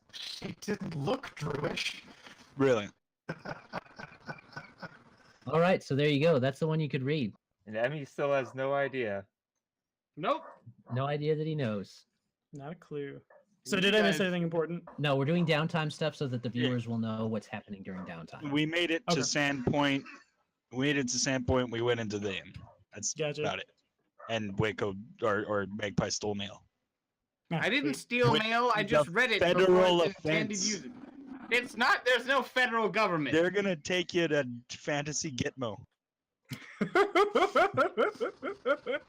You know what, if the mayor really wants to make a big deal about it, he can fight me for it. I think we let Wayko do all the mayor fighting. Yeah. No, He's like our bard. I work well with mayors. and anytime Wayko has interactions with Mayor, Gideon soon follows to correct the mistake. No, I mean, Wait. Wayko did a pretty good job of fixing this mistake with the mayor. I take off my freaky mask before anyone gets mad at me. Yeah, you should do that. Just while I'm in town. All right. So you get those, Emmy. You may open the other one and read it to the viewers if you want, but you don't have to. It's up to you. All right. That is the scroll one. Yes. Yes. Would you like me to screen share it while you read? You can if you want to. I brought it up. All right. Let me Okay. know when you're ready. I got it open. Go ahead. She was probably reading this out loud by Magpie, although it's still in Elven, so he might not know what she's saying. Nope, no idea. But I love it when you talk to me dirty. Is all he says. I love it when Yeah, you no. speak French to me, Mortish. This is just in the end. our dearest Tessara, your letter pleased us more than you knew. It seemed our No. faith in Shen. No? Oh, looks like an E there. More than you know, it seems our faith in Shen has been well placed, and that you have passed to needing his protection. You may notify him that his obligation is considered fulfilled, and that he may find other gainful. Oh, he knows. Yeah, I think Colin Colin's dead. froze. Yeah, I lost him too. Now, beloved Uh-oh. daughter, we must insist that you return home. While we are glad to hear that your life seems to be satisfying for you, but the concerns you've expressed about being considered forlorn by some of your teachers still willing to take you back. Your absence has placed a strain on ourselves and their trust of our decisions. Should you stay gone much longer, your acceptance upon return cannot be guaranteed to go without objection. We will relay your letter as requested, but please, Tessara, come home, your loving parents, dear. Do you believe you must come home? There you go. Signed, James Judi Dench. There you go. There you go. All right. So, until Colin unlocks, we will come back to him in a minute. Magpie, what do you? Wait, Gideon is. Did I next. crash out? You Yeah, crashed you out did. on him. You crashed out, but Magpie read it for you. Okay. Well, I made a technically linguistics check. but he read it. Yeah. Well, he didn't read it. You were reading it out loud. Well, that's probably the first letter she read. She reads the second one, and at the part about the higher ups and the Tengu, she sort of looks at Magpie uneasily, and What is it, dear? What's the problem? What seems to be the problem? so she will actually motion him over to look at the letter and show it to him, knowing that because he's spoken to her in Gnome before, and say, Are you worried about your family at all? Well, they haven't written me since. And if anything had happened, someone would have notified me. Someone, related to the family. So, whatever's going on, they're probably okay. All right, good to know. And I will say that when you get to the point about Shen being released from his bond, basically, you hear a sound from Luvinessi, who's laying on the floor, asleep, and you see the gray in her fur drift away, and she becomes fully white again. ooh, I know what happened, but I think that warrants a knowledge check of some sort. Does that mean my gold's gonna stop disappearing? You're silver, but maybe. I don't know. Or maybe it just disappears altogether. Rip off. The best I got is Arcana, so You don't know, but you kind of get the idea that Shen has moved on. Emmy, she tears up a little bit, but she smiles, sort of pets Luvesi, and she looks at Magpie, goes, I've been doing a lot of writing lately. I wanted to write something, for everyone in the group, but I kind of wanted to be a surprise. Do you think you could sneak these to each of them without like being a noticed? reverse pickpocket? Exactly. That sounds like a challenge. Magpie is very gay.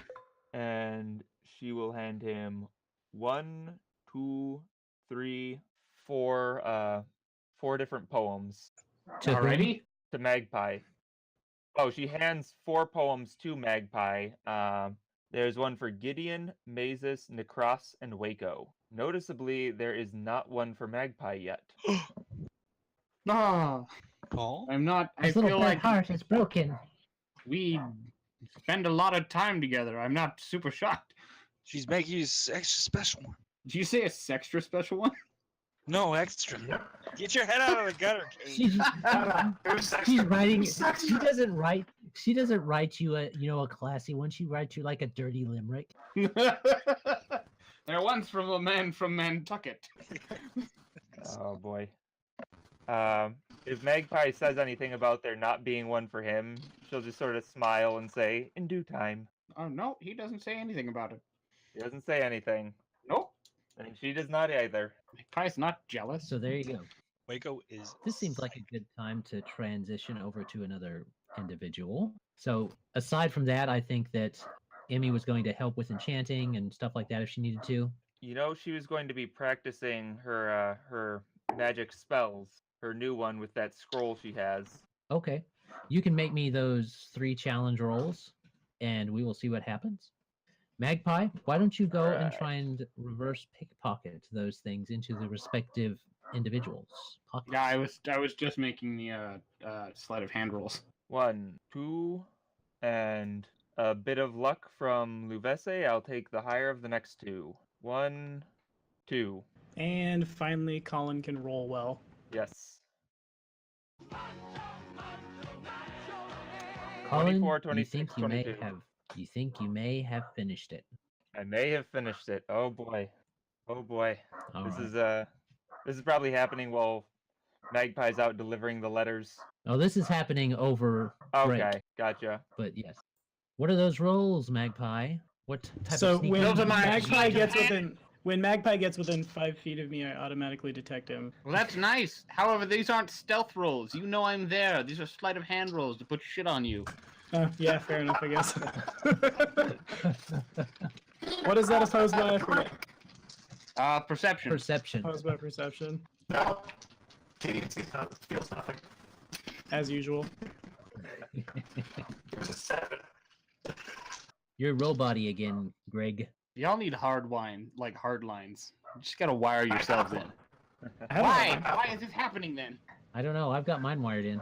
Sandpoint Devil. Am I supposed to roll perception right now? If you want, Only if you want to see it.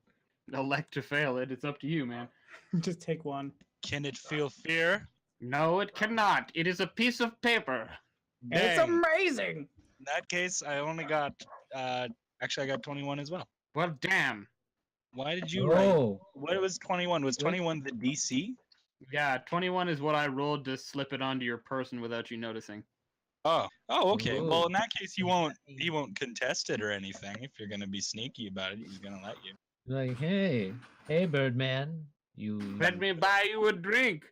You gotta let the- oh, and the chickens are like, oh.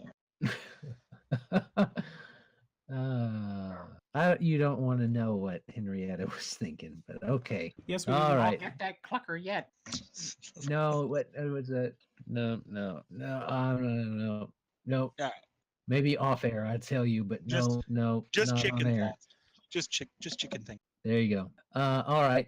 So only Wayko sees apparently, but does not contest, does not object. Can and I roll all a sense are motive delivered. as Magpie moves past me and then just probably, I imagine, just kind of like tag, walk away? Hey, Nahkräs, how's it going? It's Yeah. been, how you feeling? That was pretty messed up, that stuff that happened back on the farm. You want to talk about it?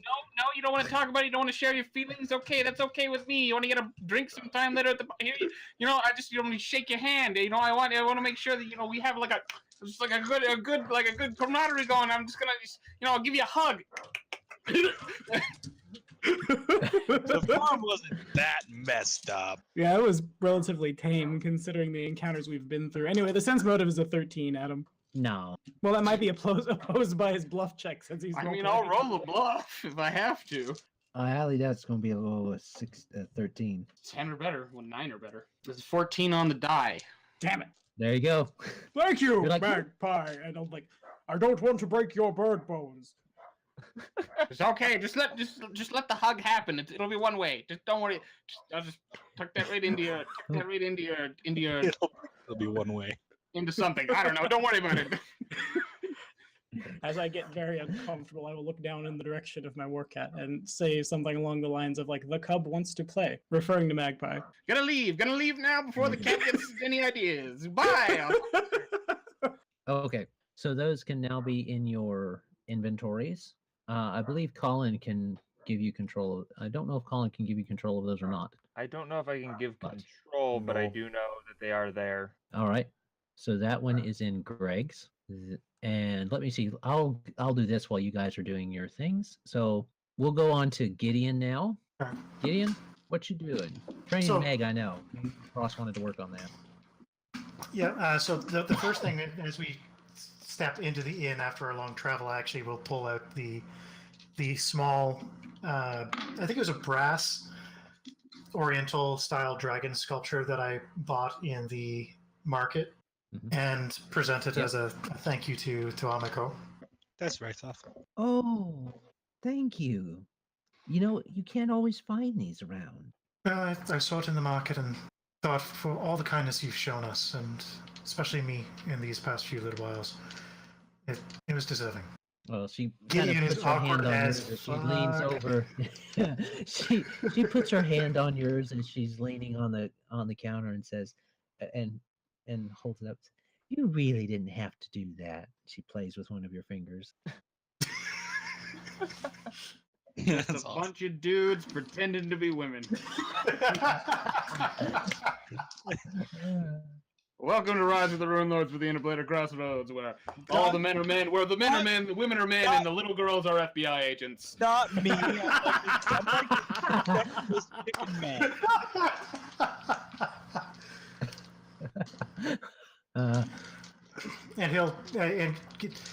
And if there's anything I can do around the inn to help over the next little while, if we're here long enough, do not hesitate to ask.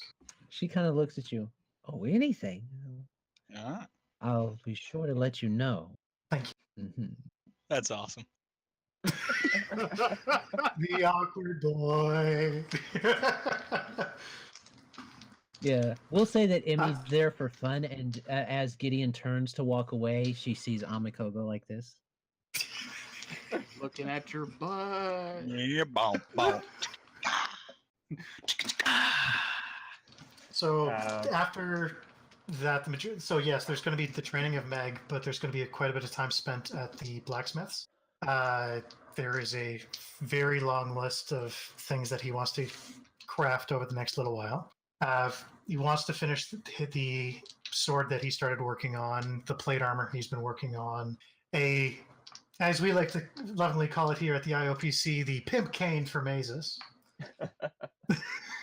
And a double-bladed sword for Magpie, which I'm thinking we might, at this point in time, style around the wave blade versus anything else. Kane. That works for me, man. Could you not Okay. just like put the monk special weapon quality on like whatever he wanted so he could flurry with it? To be completely honest, it actually works out better this way because it'll still have the same damage, and it's technically a light weapon, so he doesn't have to do the wrap. Oh, well, there we go. It's 2 light weapons. There you go. Nice. Simply take away the ore on the damage type, and you get a slashing end and a piercing end. Both are monk weapons, both are light, and both can have 1d8 damage. Problem is the There Unchained you go. Rogue finesse damage thing. I get a second weapon at 9th. Yeah. But until then, Unless you want to do S-Talking, which we can do that, it's just still going to be... Oh no, yeah, we would have to do S-Doc because I won't get That's fine. another level of Rogue. for a while. Because I'm leveling into Shadow Dancer after this. That's fine. Okay, we can do it that way then. Yeah, that's fine. That we can still do monk Okay. weapon. So there you go. It wouldn't be an S-Stock though. Crafting stuff. That's the thing. It's a different weapon. Fine, just make me another S-Doc. Why do you have to shit all over my dreams, Alex? Well, what we were doing was we were flavoring 2 S-Stocks as something that could join, so that flavor-wise he could dance with it. Yeah, but you're technically creating a new weapon. That's the thing. Which means he has to pick a new weapon for his thing. Damn it, Alex. He's right though. Just give the bird a second S-Doc and let him 2-weapon fighting. It'll be fine. Do you want 2 cold iron ones still? Yeah, for This now. is a discussion for outside of game. Okay, Outside sorry. of stream. But yes, there's much crafting to be done and what have you. And every morning he'll go see Mazus and get his crafting bonus. His blessing. Yep. Get Mazes' blessing. Yes, be productive. Yes. Keep producing. Yes, good. I'll see you tomorrow. And then he wanted to train Meg in conjunction with Nahkräs. So Yes. you guys, that'll help you get a bit more progress for sure. That does bring up a question I had that we talked about. Real fast, I'm gonna if you're cool with it, I'm just gonna parse all the information I know real quick on a knowledge nature to take 20, getting a 29. The question being along the lines of what happens if Meg breeds? Are the griffins that are produced, are they awakened? Does she need another awakened griffin to do that? Also, how does the Green Faith feel about this? The Green Faith doesn't like things awakened that aren't supposed to be awake without, a god or somebody doing it. They don't like things that break the natural order. Isn't awaken a druid spell though? That is the irony. It can be. She was not awakened by a druid. She was awakened by a renegade wizard who did it because he felt like it. It looks like awaken is exclusively a druid spell or a shaman spell, which is just a druid and a wizard witch. is a loose term. A wizard, the loose term of it. Or he could have had a flavor scroll when he term rolled of a it. high use magic device. Not necessarily a strict wizard, but one that is flavor-wise a weird, crazy rogue wizard. Gotcha. And it got awakened. You're not sure if she would breed awakened or not.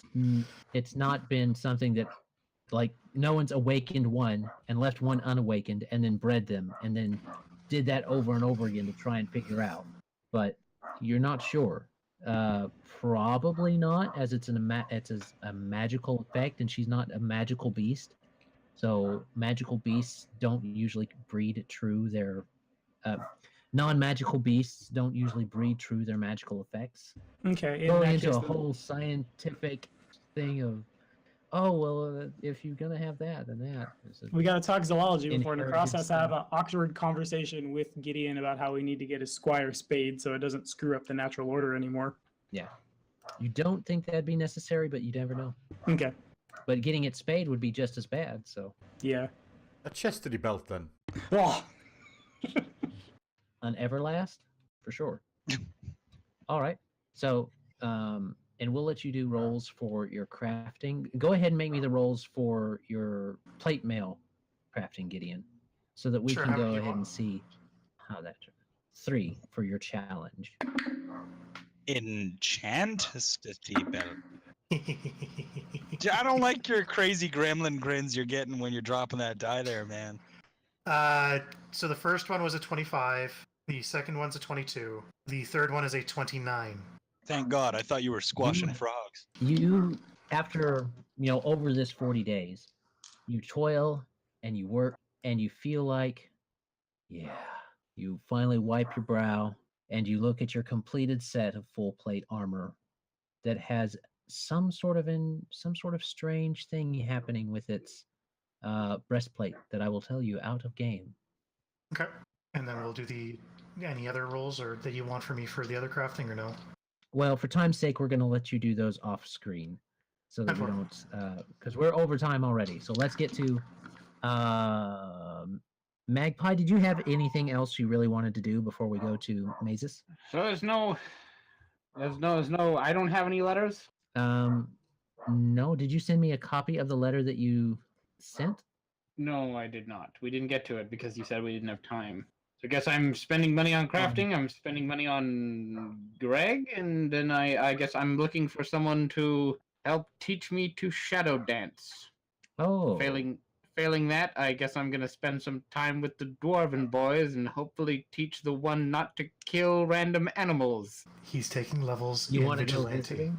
It's not vigilante, he's serial killer. He's just don't glorify it by giving it PC levels. He's just a sick little man. So, whenever Magpie gets back, Emmy does have something for him. And that is the last poem. The last what? The last poem. She hands it to him. She doesn't sneak it to him or anything like that. She just sort of hands it to him, smiles, and goes about. She's actually looking for someone who can do a very particular enchantment that's hard to find, a training enchantment. Mazus can do that. It's okay. well within his wheelhouse, just because he doesn't have the feet. But doesn't he need the feet to? Oh, that face. He doesn't need the feet. He just it increases the DC by 5. Okay. Ho, ho, ho. And can he do that with a weapon? I don't see why not. And I guess. These are all questions for outside of. Yeah. Sorry. But she is So- looking for that enchantment. That's it. So Hands it to Magpie. Walks off. We're good. you should now be able to see it, Magpie. I'll read that at my leisure. And she, you can find the Dwarven boys. They are sneaking around town. They're getting better. Took you a little longer to find them than usual, but that's probably because they were halfway across town, halfway across Sandpoint, running around in the snow. It is, and you still find it eerily creepy just how good the little one is at not leaving footprints. Well, So, I mean, yeah. it's just proficiency comes with practice. You spend all your There you go. time trying not to be seen, you're gonna get pretty damn good at it. So yes, those boys are actually coming along quite nicely for someone if they so chose to have their own version of squires. Yeah, if I Underlings? want to be the Minions? only person here not to have an underling. Mine is All more right. of a partnership. Yeah, but she's pretty sure she's in charge. Of course he is. So I'm just gonna boil down to our final duel to the death. Maybe. Bark! Bark, bark! Which will not be good because she holds all of my spells.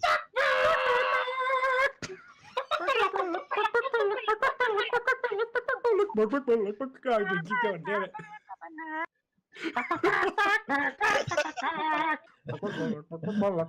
Okay, if we do a battle, I'm going to call Kane, and I'm going to say, Kane, it's happening. We need to get that over to Mazus somehow. Make sure that gets in the final cut. Yeah, I'll just re-record my chicken version of the battling. But we all know that it would eventually boil down to them standing by some lava, and Wayko being down there saying, "You don't know my power," and then she'd be You like, can't survive a "Shut up, drop boy, I that far. got You don't high have feather ground." fall. No, Waco's gotta have the high ground, and then like Waco just like volleyball spikes Henryetta into the lava, and then the camera pans over and it's just a bucket of KFC. And it's around this time that Supposed to be Wayko the realizes he's Joseph nuked chicken. his own spell book. Oh! Uh-oh. Instead Oh of no! just a normal floaty air guy now. and then he Get would a just new pick up the finger KFC licking bucket gun. and be like, "I'm so sorry. I'm so The sorry, Henrietta." They have This to one put it has sorry. cure light wounds Death in it. This suit. one has call lightning just written on the side of the chicken. Oh, this magic is All super right. looking good. Sure is good to be back at standpoint with you guys. Okay. Mazus, you're doing a lot. You've got a lot of crafting to do. Lots of crafting. Too much crafting to do. crafting to do. Yes. How many items are you going to try and squeeze into this 40-day period? I mean, He's got one more. like realistically, not a whole lot, unless there's a homebrew speed buff thing going. That it's Hey, it's Aaron's not been gonna working be a hard. lot. Well, the you know that the ritual that you have, if should you roll well enough, mechanically anyway, should you roll well enough using the ritual and consuming things that are already magical, you can speed up the process, but it depends on how good your roll is, Right. I mean, I how have far you exceed. I have like 113 days, not adding whatever new orders just came in. I'm willing to that- skip my jerkin in favor of the Vest of Escape. That'll cut at least a couple days off. Of the Um, 100 and something. Won't make a huge difference, I don't think. Alright. But yeah, he'll have like a priority list, and he'll just do whatever he can with the limited time that he got. Get Aaron in there to help you, you know. Cooperative You can only crafting. do so much, but that takes her away from making scrolls. And you have a fox willing to All right. help. She actually has to put new spells into my book as well. It's not that much work though. It's not 40 days of work. It's No, like 1 day. but she would be able to help. So And is she's that, very proficient. is that spellcraft then? It would be spellcraft. Right. So you would roll it for each ritual you did. So when you did one item, you would roll it for that ritual. That would be a lot of rituals. Because we have like 8 masks or something. Right. You can use any amount of items. Like I'm to cut just thinking the that cost. there's like a pile of items and just pushing them together and just liquefying them. It kind of is like that. You know, like the alchemy scenes from Full Metal Alchemist? It's like that. It's a lot like that. But if I have to make it for every item, then I need to calculate whatever we got. Okay, we don't have to do it right now. You can send them to me afterward in chat. Is there anything else you would like to do while this downtime is happening, aside from crafting? You do have to sleep sometime, you know. Yeah, he can only, like, rule-wise, he can only work 8 hours a day. Sleep is for the weak. So, I mean, he'll spend the rest of the days just getting to know Erin more. I sent you a bunch of notes on Facebook, actually. Right. Like questioning her. So, like, not questioning her, but you know, asking her, because they haven't really, like, he doesn't know a whole lot about her previous life and such. And then he will also spend time tutoring her. You know, probably get that familiar or arcane bond, whatever she chooses, thing going and such. okay. So, looking through, Erin doesn't really know much about what happened with her to get to where she was in the orphanage.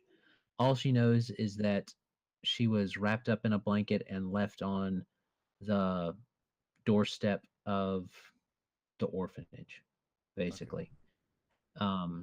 She does talk about how she never really she didn't really bond with the other kids, but she says she didn't care because they were, as she puts it, immature little children. And she preferred to focus in on what she thought was going to help her survive the best. So she focused in on the academics. She focused in and was able to, once she could read, she started reading, and she read voraciously. She pulled herself up out of that, of what she considered to be just a child's world, to make herself better at what she did. You do sense that there's that edge of pain to it. There's that edge of a bit of resentment, I guess you could say, to her lot in life.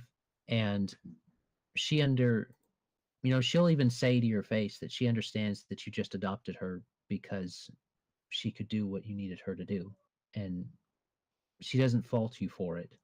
And she respects you and stuff like that. She still remains somewhat kind of taciturn with different things that go on.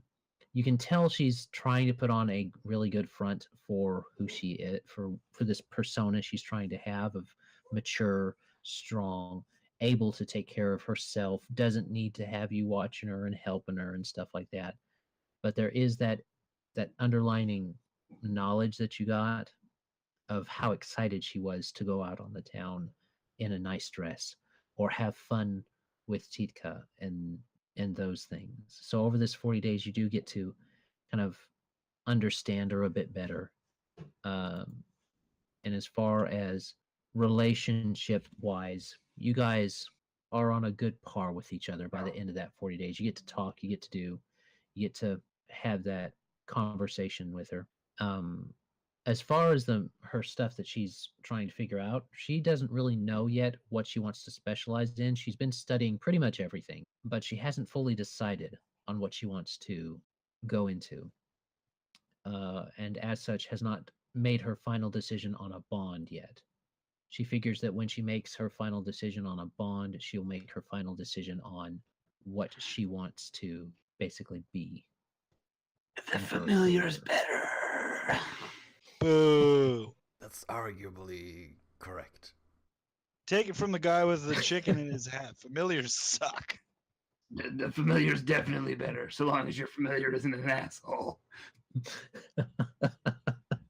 I guess that would all depend on your GM.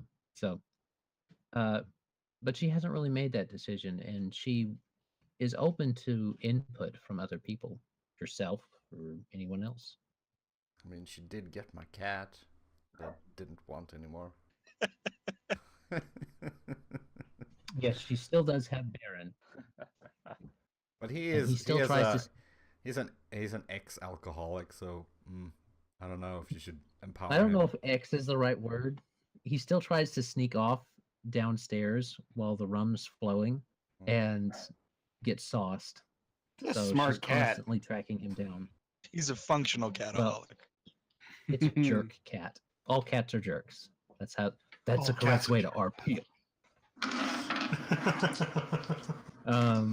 But yeah, you do get to bond with her a bit. You get to make that connection. Anything else that you would like to do over this period of time? Nothing in particular, I don't think.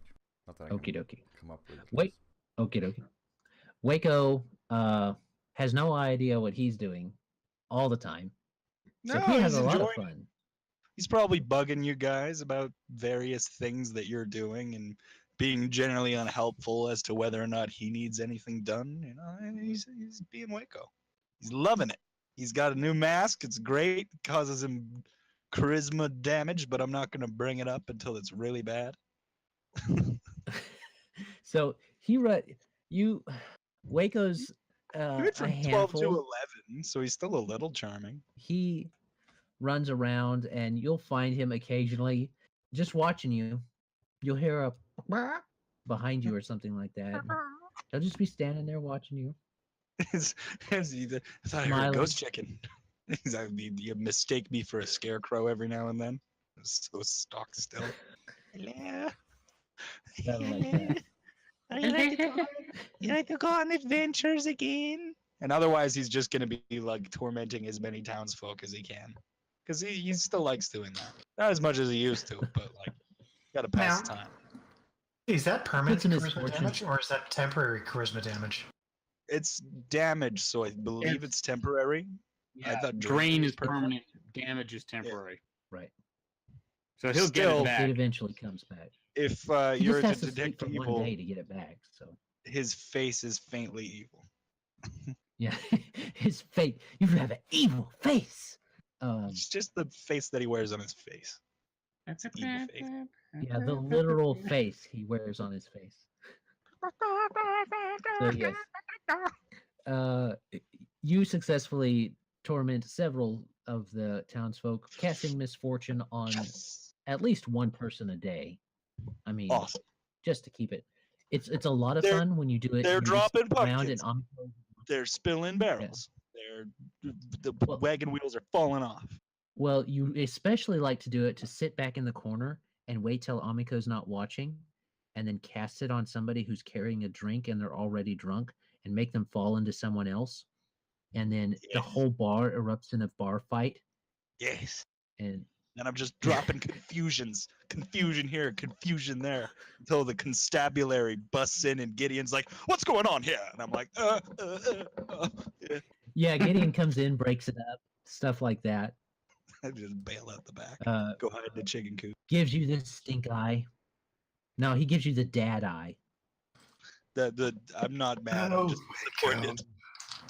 God. What am I going to do with you? Disappointed.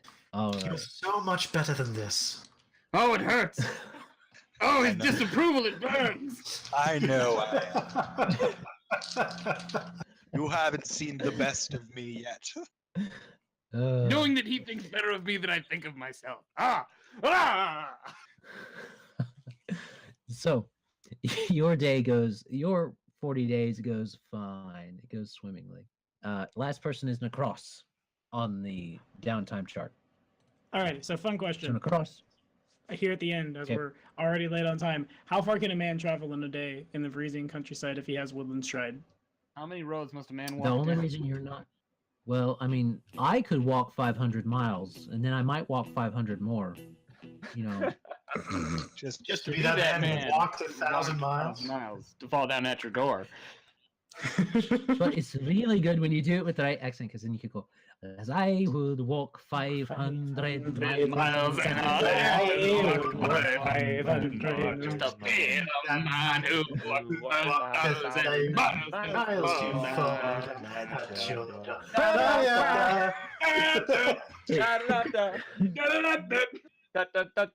The bad thing is that every time we do that, we sing out of sync of each other, so it always sounds like we're a drunk choir. Oh yeah, no, we it's do that terrible. clap test before you That's break all, the song. all the more reason to record our audio separately. Or when we're live. Well, But it really won't be though. that way if we get to meet up in person. So My call stopped for like All 10 seconds, and then everything you said in the last 10 seconds all like plowed through in 1 second, and it was surreal. So I'm trying to calculate the walking speed of a athletic big green man with woodland stride, and all I can hear is just 500 miles exploding in my face. Oh man. So, you could get pretty far, but the reason you're not traveling now is because there's a blizzard. Okay. So Okay. the blizzard snowed everybody in. Gotcha. You can walk through blizzard snow, can't you? Because that's natural, difficult terrain. Boom. He's an orc. And he's an orc with woodland stride. And he's asking because he got up in the middle of this to measure his Inner Sea region map. I am 735 miles from the Keening Hills Circle. And I'm like, if it's feasible, if I can like make it down and back in a month, I might try to. But again, I don't know how far like I can travel in a day. It's probably not. Average human walking speed of a person with decent fitness goes to about 4 miles an hour. Okay. So if You're you're not an going to orc, walk 24 hours. maybe go Yeah, 5 no. or 6. Yeah. Well, yeah, know, you probably only walk like 12 12. to a max 16 hours per day. yeah. 16 like- hours is a hard march, though. Yeah, that's That's- a hard march. Yeah, I'd but say again, 12. he's like a big orc dude. He probably doesn't care. He's just like. Well, if he's doing to- 48 miles a day, yeah, He's- you can probably just storming along to Ramstein. Off he goes. a month Is it- would be I mean, you like could do it. 750 miles. wouldn't It be- would be like half a month there and half a month back, pretty much. Okay. Yeah, but you wouldn't be doing anything else. You would be going there and coming back. And you Okay, would but- hope that I don't throw any encounters at you. Okay. So we've established it's 2 weeks to there from Sandpoint. More or Straight less. walking. Okay. Gotcha. You can also take a horse. Yeah, but the horse doesn't have woodland stride, so I imagine it would be like a longer trip for the horse. Woodland Stride doesn't give you anything though. Yeah. It lets me walk in a straight line and not have to take roads. Well, no, Woodland Stride is only like for plants and stuff. No, I mean, it's any naturally occurring difficult terrain. It should apply to snow. No. Bro, And the mountains I would have to cross over too. You're walking through the Especially says- forest, and it's just Especially snowy. says, like briars and bushes What if and you're stuff. beset by wendigos? That would be bad, yes. It'd be terrible. Anyway, if it's something that's not feasible at the moment, I'm just going to real quick make my handle animal checks to teach the ravens the bombard trick. It is a DC 20 over the course of the month. Natural 19, natural 18. That might fail. Yeah, I think that's like right at a 19, isn't it? Yeah, that's a flat 19. Can I 20. find somebody to quickly aid another? Well, you're working with Gideon. You could have Meg aid another. She's technically intelligent. Okay, in that case, it would pass then, and then the last one's a natural 14. So those guys all know the bombard trick. Okay, next question. And we've danced around this before, but like to get something a little more solid, because I've been debating the multi-class stuff. How many ravens constitutes a swarm? I'd say you'd have to get a. Let me look at the Raven entry because they actually have how much they travel in. Raven Pathfinder. But so ravens, there's a flock of ravens is 3 to 12. I would say that you're probably looking at least. I'd say just to make sure the numbers were right, 5 to 10 at least to get a swarm. Okay. An unkindness is 13 to 100, so that's closer to what a medium-sized swarm would be. 8, I would say, would be we could rule it where it's a small swarm. Double it again, you could get a large swarm, stuff like that. Okay. That's a lot of Well- ravens to feed, though. That is a lot of ravens to feed, but it's cheap to feed them, and they can eat whatever it is we kill. That isn't like whites. That would be bad. Well, if They it's not become feasible, like circle. ravens. Well, buy 'em. I guess I really don't have that much to do right now. I probably just spend my like 40 days. it probably like crosses Nahkräs's mind. I didn't mean to do that. It crosses his mind that at some point he wants to take Emyrelda to the Keening Hills Circle because she like is some kind of shapeshifter who's not comfortable with it, and they could probably help her. And he probably wants to take Wayko as well because it's not uncommon to like commune with familiars and animals and stuff and then get powers and maybe help him understand more about it and maybe have people in power understand more about evil death chicken. But Wayko like loves adventures. I invite him on an adventure. He's down. He's like, yeah, let's go. Let's do Wayko's it. the easy one to convince. Hey, we're gonna go out in the snow for a month. Let's go. You bet. I reserve the right to ride your cat. You probably would. Where is this circle at, anyways? The Keening Hills is in the hold of Belkzen, and I just kind of like co-opted the lore from there to put it there. I think like lore is written, it's like black tar, gross, bad stuff, but it's just like it's the only part of the hold that's super verdant. It's like I can't really see it like What from my cardinal nose. direction is it? For example? Absolutely opposed to going anywhere near the hold. But The we're whole- friends now. How far away? Wait, not how far away. We already talked about where. What direction? I'm looking at the map. It's east. northeast. It's a Northeast. different country. Yeah, it's not in Vrisia. Oh, dude, there's no way we're making it there and back. Yeah, I know. I had to ask. I didn't know exactly what the travel ratio was. Yeah, I don't really want to go to the hold of Belkzen either. Unless there's like a homebrew Orient Express we can take. Maybe if The you wanted to Homebrew take Express, Francis there, he would go, but Magpie's not game. Look, the Homebrew Express. Ha Go to the Pit of Rovagog. We'll be back in a week. ha! That is super far from where we are. Jesus. We're just gonna throw in some marbles and then head back. Yeah, I'm just gonna head over to the World Moon and throw in my trash. Just, whoops! All right, that was fun. Let's go. So Nahkräs probably just Your spends his trash time. comes back to Monty. Now, It's a half I fiend maintain- trash elemental.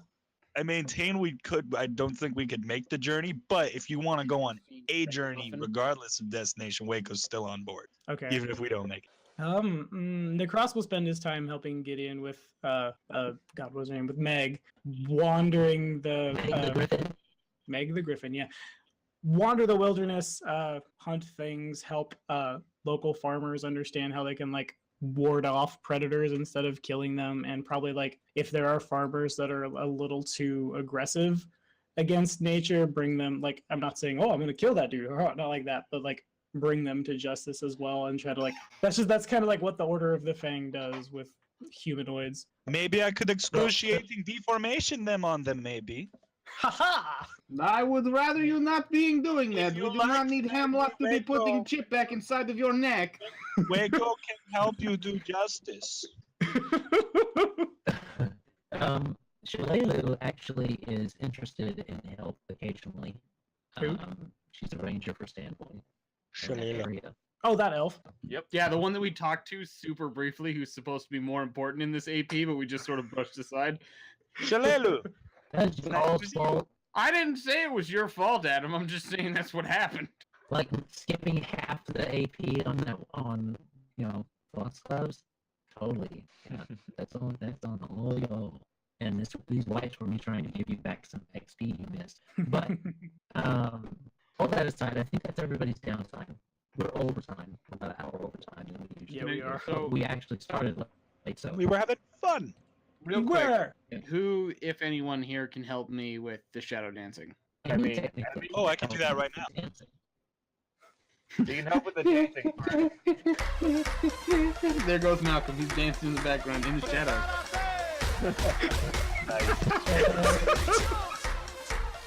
I'm so glad I brought up the window to this chat. Now all you need though is you need to get the glow sticks to do real shadow dancing. Yeah, you gotta make the shadow. It's Alex, editor's note. Play some rave music here.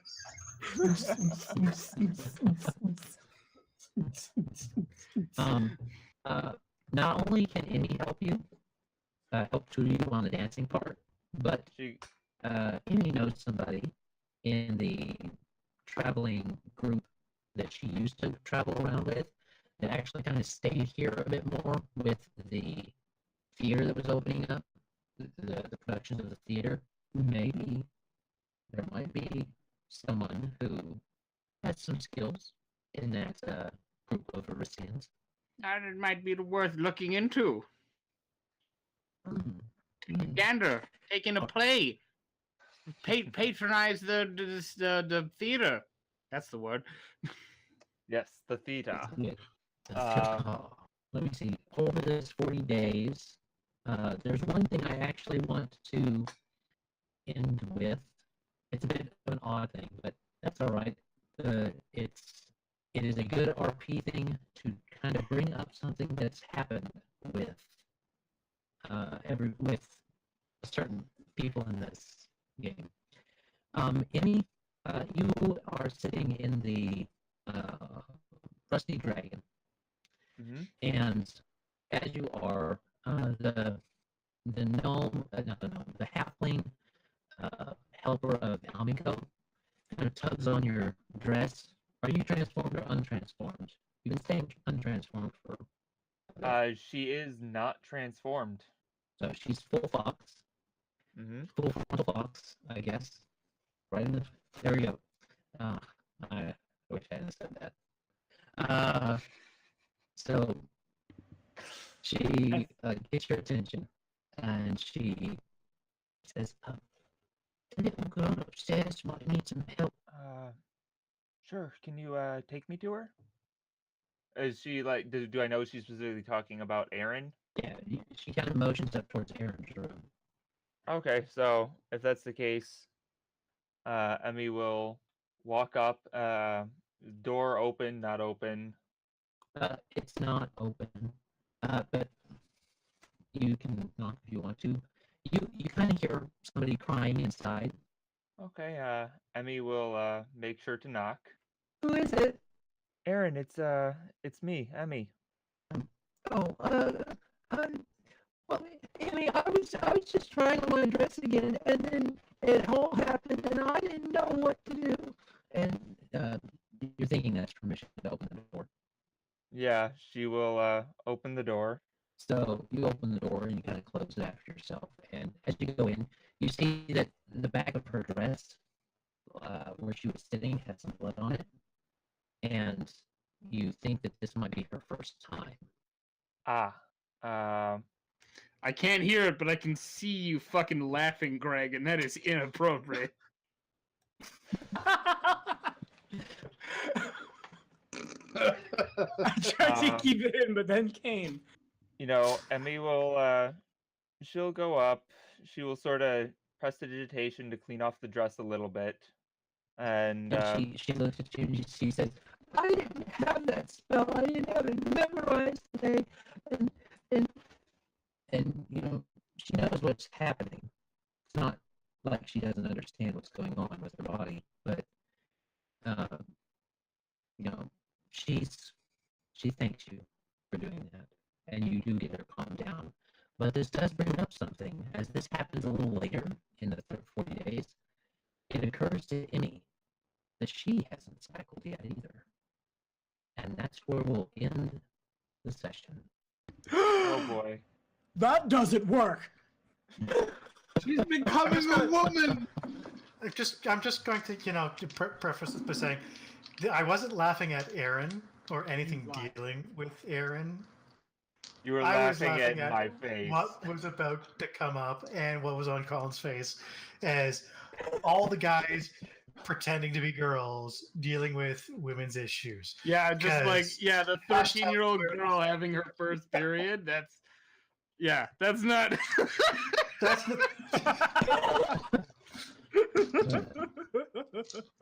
There you go. But as Greg can testify, things become really. You become desensitized to certain things as you become involved in health or nursing or things like that. Yes. Yeah. I was raised almost exclusively by women for probably the first 15 years of my life. I know all about tampons. Yep. But, thankfully, she lives in a magic society where they can have permanency prestidigitation underwear. Yeah, with fucking optional wings and sunroof. It's got the fly smell. All right. So, that's the session. That's the bombshell for Emmy this session. And probably how it's going to, depending on how it affects her decisions moving forward. Yeah, you're gonna have to ask your girlfriend about how to deal with that one. There you go. That is the game for tonight. Hopefully everybody had some fun. I wanted to throw a combat in there just in case you guys needed it, and I think we're good. Anybody got anything before we close? I would like to clarify that I'm well aware that Duel of Fates is not the music that plays during the duel at Mustafar. They're from two separate movies. They're just very iconic pieces of Star Wars Iana. And as always, thank you, Sirenscape, Sirenscape.com for the soundboard. Lots of fun. Yes. So we hope everyone enjoyed. Thank you for coming along with us on this episode of the Interplanar Crossroads, Rise of the Runelords. And you can like, comment, share, or subscribe if you want to. You can really haze Kane for using the wrong song. It doesn't matter that he clarified at the end. Doesn't matter. You can just leave it in the comments. Go ahead, we dare you. Man, I'm just trying to like help people and shit. Well, man, I'm just trying to get comments on the videos. Man, that's fair. I mean, we got our first ask on the Tumblr. There we go. Thank you for watching, everyone. We hope you have a great day. God bless and enjoy. Bye. Bye. Bye.